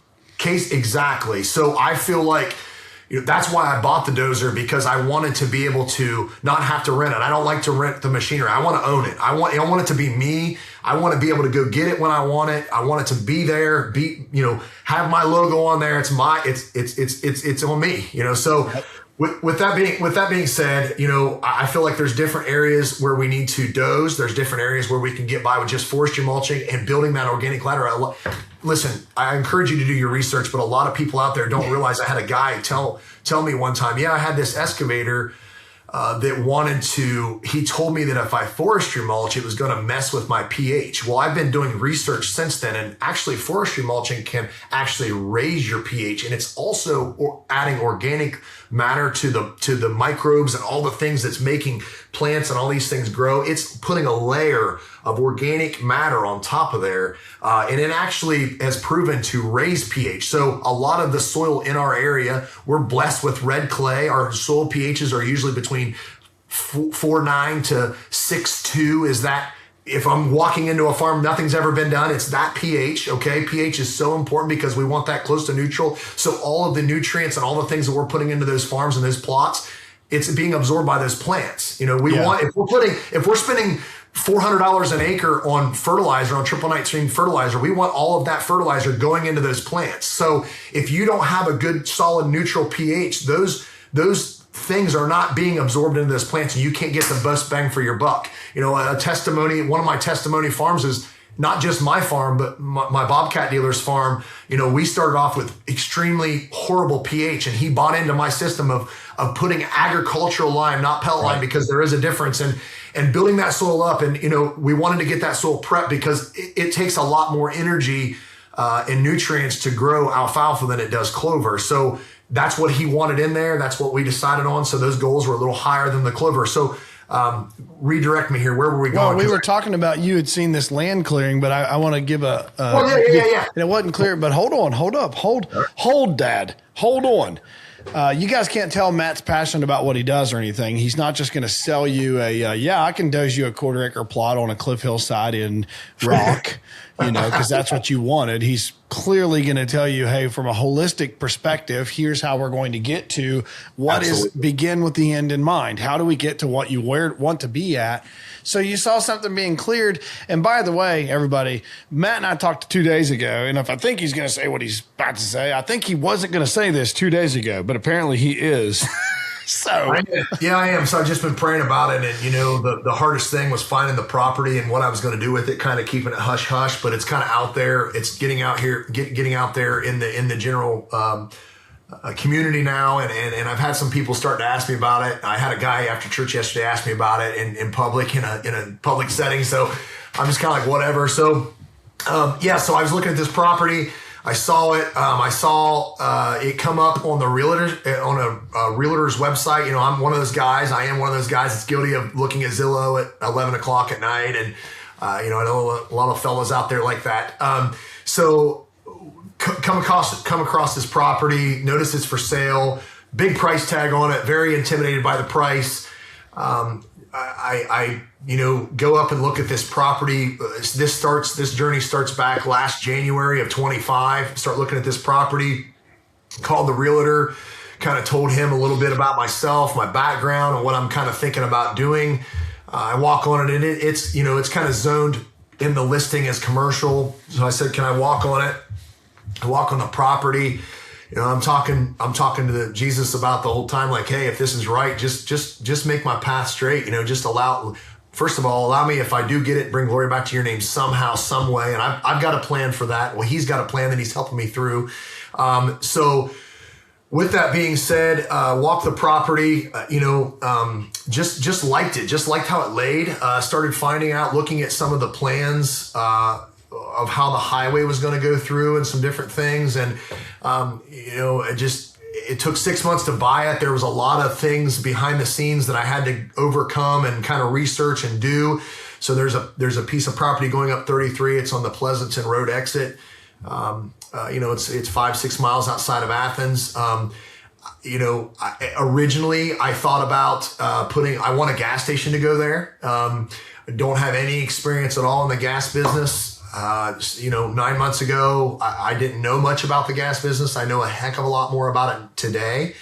And, was kind of thinking about, getting in bed with somebody else, a partnership, and doing a gas station with a Fox's. And that's kind of what I wanted to do, was get a Fox's out of it, be a little closer to home. My children are all homeschooled, and they're into sports, and we keep them in church and try to keep them socially active. And I feel like it's one of those things where, I kind of want them to see that process. I'm kind of doing it for their legacy, and to, not to give them a golden spoon, because I was not given that. I was given an opportunity and to work and to provide. And that's kind of what I'm wanting to do with them and structure them. So with that being said, looking into Foxes, well, then I just kept thinking, like, I'm looking at all these different people that's saying, hey, this would be a great spot for a station. We should do this. We should partner up. We should do this. And, I'm listening to all these individuals and met a gentleman. I'm not going to mention a name, but I met a guy that had a conversation with him on the property back in June, and had a lot of different stations and a very big name in this area for gas and fuel. And very strongly considered, doing a partnership with them and getting a foxes out of it. But, it's just one of those things, man. I'm very particular about just every little thing. This might sound simple or silly, but with my pizza restaurants, I was always huge on cleaning. And like I told you, the three things that I implemented was being clean, kind, and consistent. And, when it came to my restrooms, I would go in there and we'd have a daily cleaning list on those restrooms. And my theory is, like, when I go into a place, my theory is if I go into a place and the restroom is clean, what's the kitchen look like? Dude, I cannot tell you how much that resonates with me, because I have this thing with gas stations now, and I'm busting Speedway's chops right on here because I don't really care, but I go into a ton of Speedways and their bathrooms always smell like death. Yeah. They have flies in them. They're gross. And this isn't just one. And I know there's a bunch, but I have been mentally tabbing, why is Speedway like this? Like, this is a corporate got to be thing. Yeah. These are gross. And I always, Matt, now you're getting me on a tear, but what I don't understand about these commercial buildings and these, especially gas stations and restaurants, you tile the walls, let's say, most times, you tile them at least to 4 and 5 foot high, most times clear to the ceiling, and they have a floor drain right in the floor, and they're gross. I'm like, you could take a garden hose in here. You could take bleach and a garden hose in here. Why do you not? You could garden hose the toilet at this place. Accountability and who's running the store. So with that being said, here we are fast forwarding, and openly sharing this on social media for the first time. He's going to have clean bathrooms, folks. That's the point. Congratulations, Legacy Acres, for getting the first social media drop on this. Touchdown. We did it. So with that being said, I have been very fortunate and blessed to be able to working with a group of individuals now, from bankers to people that are helping me do the feasibility study to other mentors that I have in the gas station business. I am going with if the Lord wills this, and he keeps me healthy. I am going to put a gas station, Fox's Pizza Den, along 33. I'm looking at doing this. A lot of steps to jump through, but I'm looking at breaking ground on this. I've already actually cleared the land, so I encourage you, if you're driving down 33, if you look at the Pleasanton Road exit, which if you're coming from north, it would be the second intersection. There's Pleasant Hill, there's Hawk's Nest, which is already an overpass. The next intersection is Pleasanton. On the right-hand side, you'll find the Kokosing landing site. On the left-hand side, you'll find my property that's all freshly mulched. And if you want to see, if you're driving down 33 and you're coming from north or you're going south to north, it's past the Rainbow Lake Road exit where Thompson Concrete Building is. I encourage you to look to see what a freshly skimmed off property looks like with my land clearing business. Not tooting his horn at all. He's just saying, if you were to look. No. If you just want to take a peek and say what dozing and mulching look like, so I can show you before and afters, big trees. There's a lot of stuff going on there. So clear that all off. So yeah, if the Lord wills it, I'm going to put a gas station Foxes in there. I'm looking at breaking ground on that and starting to move the dirt, possibly later this year, maybe in fall, starting the build next summer. The road is supposed to be complete. The overpasses and everything's supposed to go in 28. So looking at kind of opening that up in 28, and I maybe you're going to ask this or people. Oh, yeah, I was already going to say, what do we... Where's your Stewart Springs going? So I am going to keep Stewart Springs Land and Property Services going. And the reason why, is because, once again, I know that I already commented it's a timing thing. I want to be able to get that business set up. You mentioned kind of not knowing to be able to hold on to this or hold on to that. I feel like there's a couple individuals that I've met that are very skilled on equipment, very skilled. They are looking to retire in the next couple years.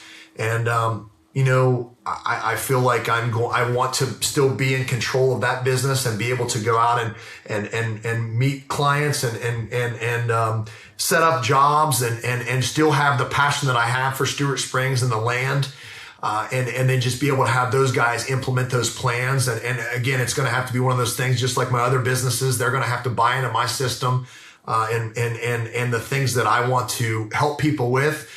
So, don't have a lot of those details worked out, but in my mind, Stewart Springs is not going anywhere. I've worked too hard to build it up the last 60 months and, just not willing to let that business go. So, moving forward, I would like to say if there's anyone listening out here that's local, if you see me out, would love to hear some feedback on that and make sure that, it is what our community needs, because I'll be honest with you, there's a lot of things that I feel like the community is kind of going to be involved with, when it comes to licensing and doing some different things. So I just want to give the Athens and Meigs County and the locals here, I just kind of want to give them what they want. I'll be honest with you, it bothered me. I had an individual from Speedway. I had another guy that I talked to from Gomart. In addition to this bigger outfit that's local here, that's not a big brand,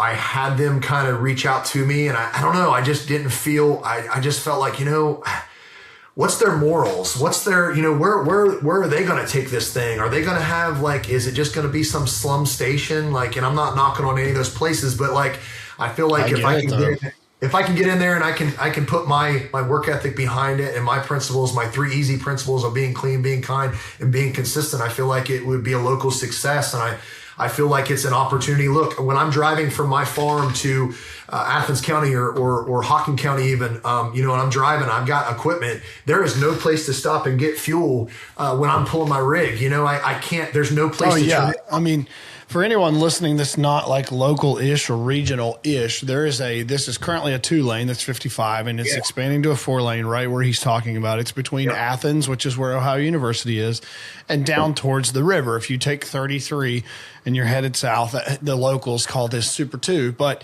you take 33, you're going to end up to West Virginia or Gallipolis, whichever direction you want to go, but it's currently a 2-lane, going to be a 4-lane. I mean, what is the big thing in commercial land is location, location, location. So Matt could not have picked a better location to be able to have that. Yeah. Now, also, spoiler, for the listeners, guys, I can't believe he's doing this, but for any listener, you can give the code Legacy26. You'll get 15% off pizzas for life. Hey, slow down. Wait, time. What? Have that structured yet. Listen. Matt, stop. I'm kidding. Listen, let me tell you guys something real though, because we haven't even talked about this. I forgot you owned the one at Tuppers Plains, but my first farm that we sold in Meigs County, that was our family farm, to buy the farm in Jackson County that everyone has seen that we have for sale now. That I spent a ton of time at the Tuppers Plains Fox, spent a ton of time at the Pomeroy Foxes. I mean, love those places. Those are a community staple.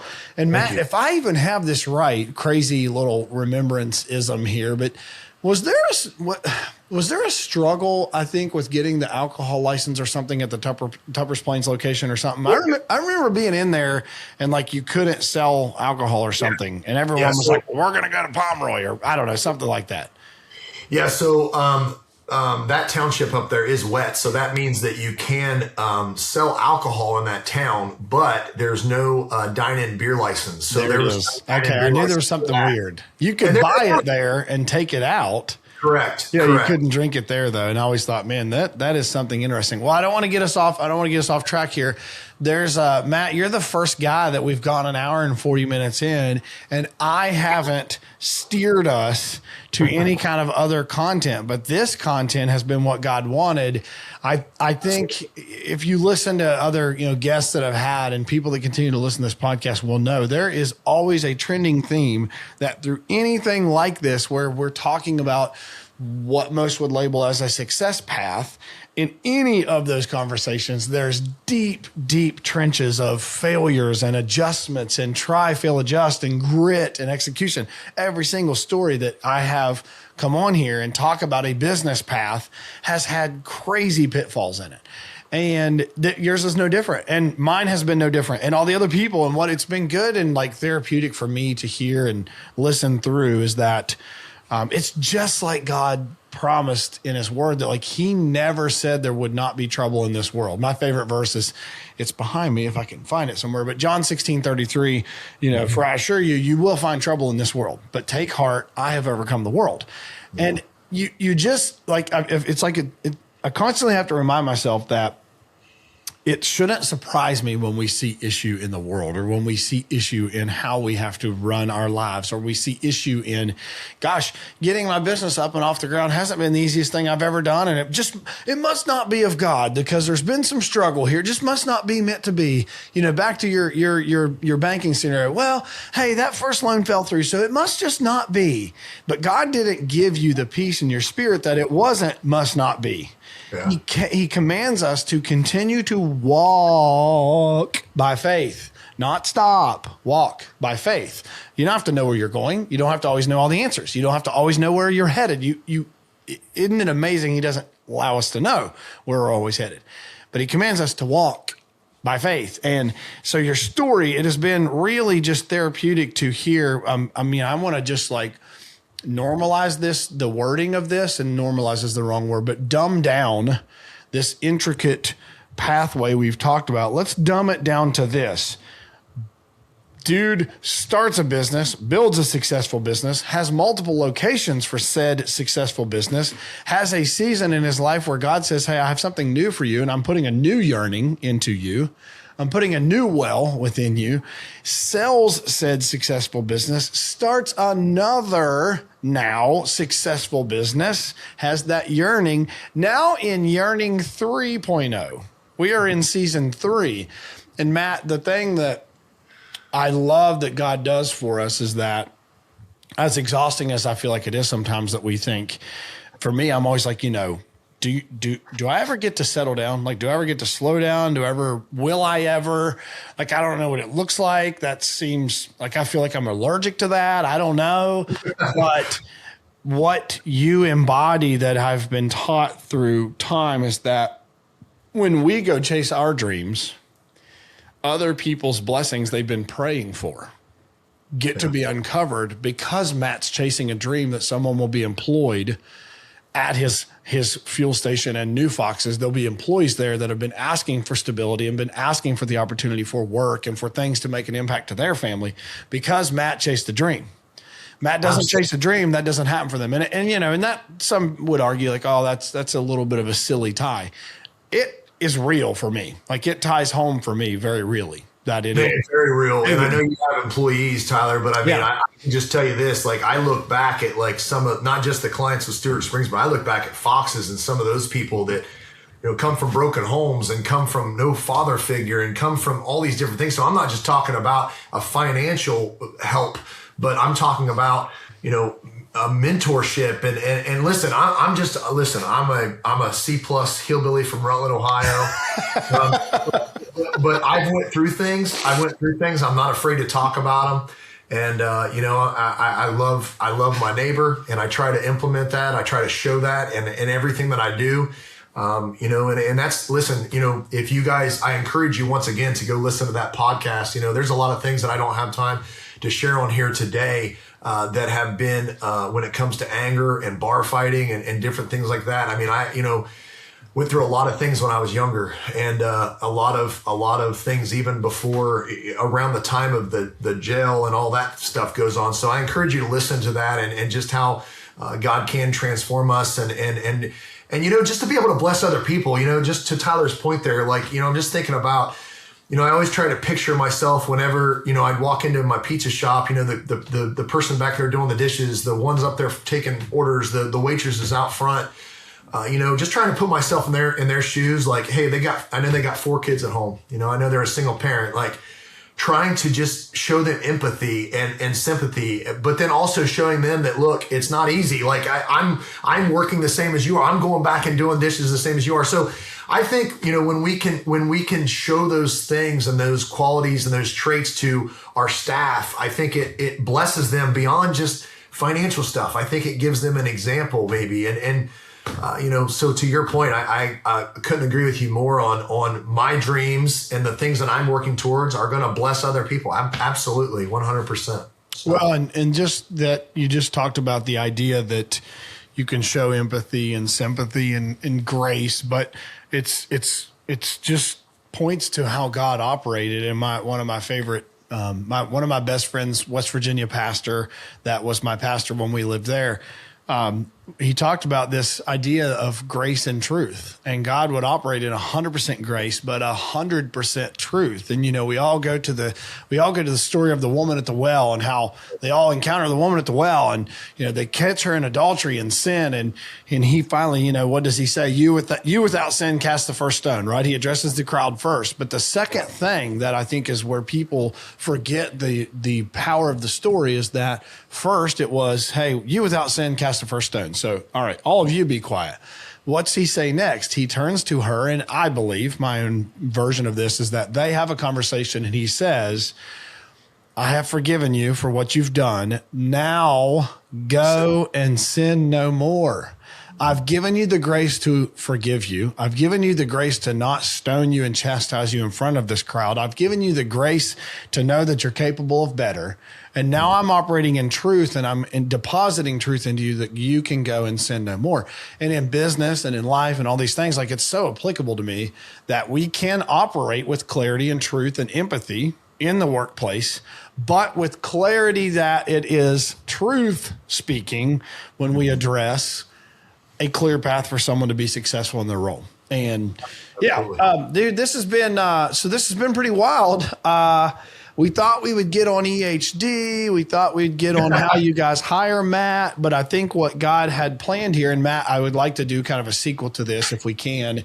I'd like to find time, because I know you're going to be a wealth of information. Some of the things that I think we can find time to talk through, and today's not going to be the day, because I don't want to shorten them. I don't want to shorten these topics. I would like to do another one together if you're willing, to where we could really dive into what could be some of the management practices that you're seeing that you're going to start implementing on farms that you've got there in Meigs? Because, of course, let's just call it the big balloon of, hey, in the hunting world and in the outdoor world, if you guys are, hey, more interested in, hopefully you've figured out there's this faith thing that we kind of have going in our life that is potentially interesting to you. We'd love to talk with you about that. But from the how do we steward the land, and how do we honor God in land, and how do we honor the resource and all those things, obviously the buzzwords in Ohio and in southeastern Ohio and in Meigs County specifically as a microcosm of the buzzwords of EHD, I think it would be really beneficial and interesting, Matt, to hear from you. And I've had the occasion to talk to Kevin Harris and other folks. And I listened to the Hunter podcast with Jeremy and Jared, and Jeremy, has a farm in Meigs. And so there's all this conversation of kind of, what do we do? How much how much devastation has there been? How do we measure that? And what I would love to do, just as a teaser here, is that my personal opinion and my own silver lining of this situational outbreak is that I look at farms that I used to have in like parts of Meigs and Athens that had such high deer density, you couldn't grow food plots. You couldn't keep habitat. You couldn't grow soybeans because they would get smoked. I would plant 5 acres and they'd get to 6 inches because they would just have, and now you've had this great reset. And as we could choose to look at that as a terrible, down lens, to me, Matt, I believe, this is my deposit of faith here, I believe it's a new runway to creating some habitat and food and structure more simply than ever before, because the number of deer is low, that your secondary issues of what do we call them? Utilization cages and all this, where we're looking at how much utilization of this food we're planting is there. When you have a lot less deer, I think you can create genetic superiority for the deer that are there. They're going to express their full potential, and you've got land that you can now manage to a degree that is not being overpressured by now your improvements attract deer, and then maybe it's too many deer, and then you have a problem, and now you're just doing this circle, this turbine of issues. Yep. I think that's the silver lining of where we're at. And I haven't studied this from a national level, but I've always heard that people say EHD stricken areas like in Southeast Iowa in 2012 and things, that these areas, if you go look at what they did in the years after, they produced some of the biggest, if we're just measuring success with big deer, they produced the biggest deer out of those recovering years. And there's so much, I think, that can be attributed to that. So for me, Matt, I'm going to cut us short today to put a bow on where we're at today, which is obviously this incredible journey of where you've been. What I want you to do, so we can put a bow on this, tell people how they can get a hold of you, what your services are, what's an ideal client look like. But promise me, are you willing to come back and let's kind of go right into the weeds of, all right, Matt's clearly identified himself as a professional and he knows what he's doing. I'm telling everyone this as if they haven't already understood that from your vernacular. Matt's a professional and he knows what he's doing. He cares about the land. He intimately cares about seeing success on land. So what do we do? I think let's save this for another podcast where we go like really deep into what do we do with this? What are you seeing? And go from there. But if you're good with that, tell people what's an ideal client look like, how they get a hold of you, or do you even want them to? Yeah, so great points, and I agree with everything you said there. I will tell you this before I go into that real fast. I think that I've had a lot of clients reach out to me and say, what should I do from here? And I know what I'm implementing at my farm. I feel like my farm was hit extremely hard with the HD. I mean, when I say extremely hard, I was talking to Tyler beforehand. I could scan my fields and my fields are wide open out here. I mean, I do Egyptian wheat screenings and blocking them all off, but I can scan my fields at any given time and see 50 to 75 deer on my farm. Any given time for the last 10 years. And this year, the most deer that I've seen on my farm has been 4 to 6. With that being said, I had a lot of similar clients ask me the same things. They're worried about it naturally. I think that this is a time, just like I had to rebuild and reset my life and restructure it 6 years ago.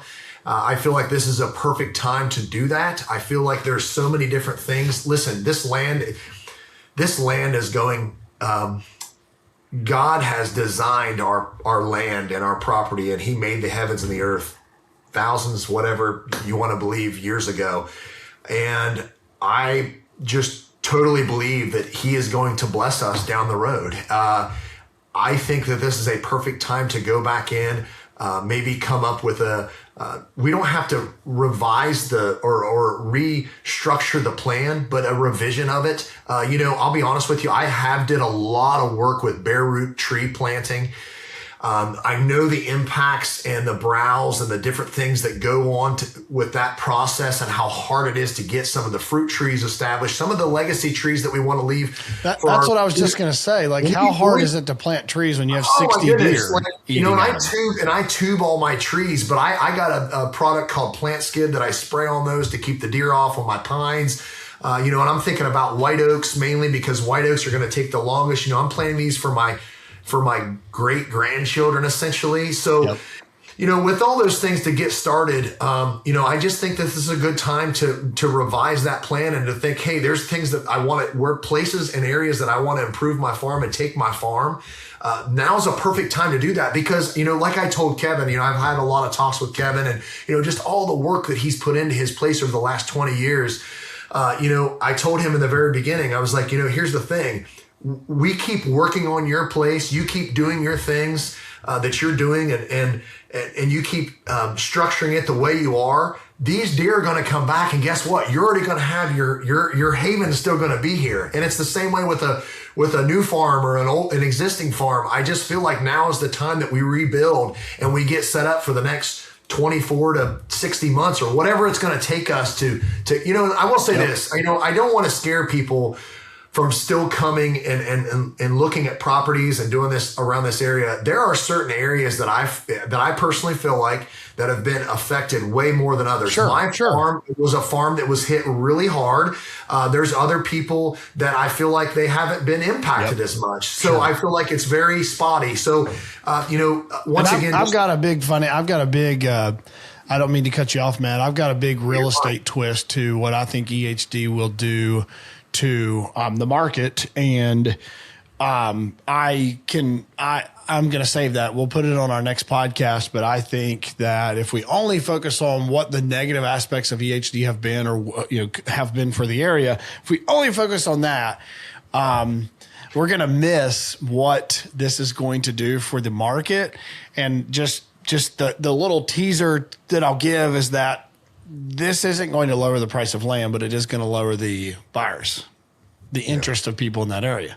Yeah, which can create a unique place for someone. Definitely. So, absolutely. The wrong person won't take advice from that, or it's just like, Matt, think about 2008. In 2009, let's just say there was a lot of people in real estate that were like, oh, dude, I'm out.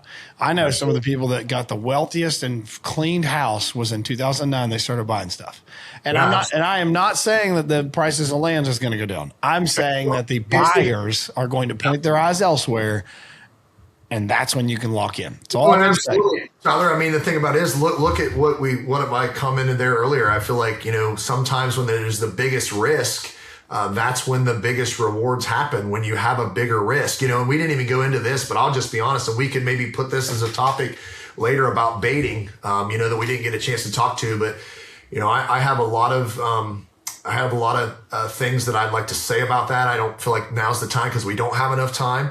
So we can kind of discuss that. Yeah, maybe we'll put that on the next one. Baiting has been a hotly discussed area. So I would love to get your opinion. Once again, listen, Rutland, Ohio, C+ in grade school, not a brain scholar. So, but my clients, you brought up kind of summarizing this thing. My clients, listen, if you have a 1 acre place or you have 1,000 acres, call me. I mean, here's the thing. If I can't do something, I am not going to tell you I can and try to blow smoke and do something wrong. How do people connect with you? What's a way to connect? So the easiest way is to call my personal cell phone, 740-416-5550. I am very old school. I think my wife has a Facebook page, Stewart Springs Land and Property Services. Listen, you're just going to scratch the surface if you go there. Yeah. So, I'm not a big, I just like to go out and shake your hand, look you in the eye, grab a hold of you, give you a hug. That's the type crush of person. you. I mean, he's pretty muscular, guys. He could crush you if you don't watch it. And I won't, but just the type of person that I am, I'm very matter of fact and don't do a lot of the social media. Like I know a lot of my competitors are very active. Just don't do it.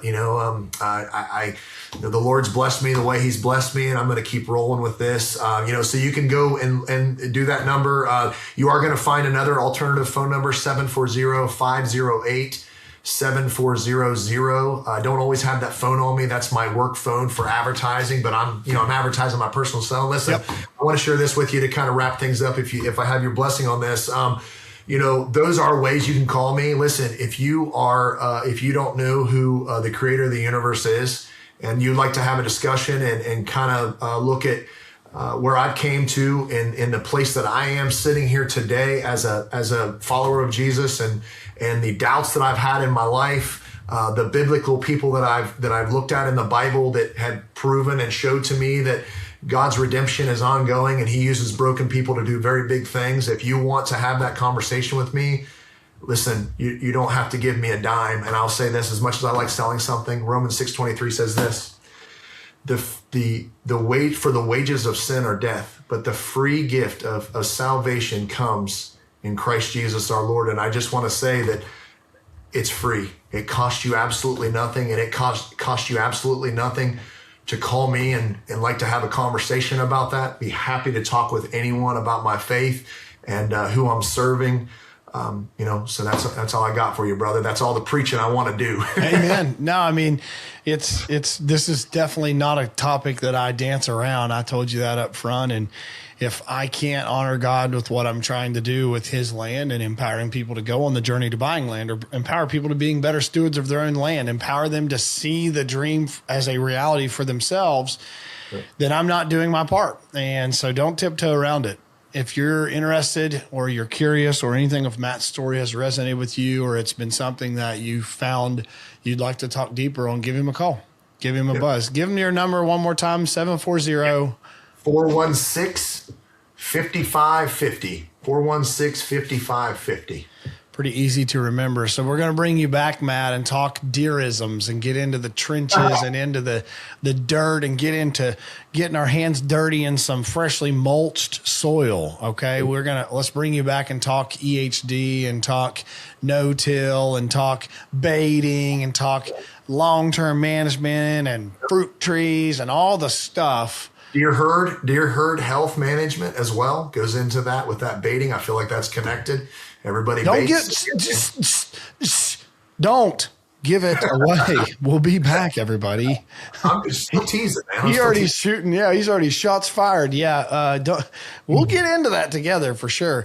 So, Matt, dude, I immensely appreciate you being able to be on here. And what's so funny that I always like Matt was like, I don't know what we'll talk about. And I was like, dude, I'll keep us moving. It'll go. And then look at what we've been able to do. I mean, God will bring out what he wants people to hear. So I appreciate you being so vulnerable and telling parts of your story that maybe are uncomfortable for you, because as uncomfortable as they may be for you, it's equally as impactful for someone else who's willing to hear that and see we are all just humans. We are all just humans. So my last little blurb, God's pleased with you no matter what. You know that. I've said it. It's so hard for us to believe that, know that, trust that. But when you wake up tomorrow or when you're starting your day today, just know that you don't have to earn his love or earn his trust or earn his blessing.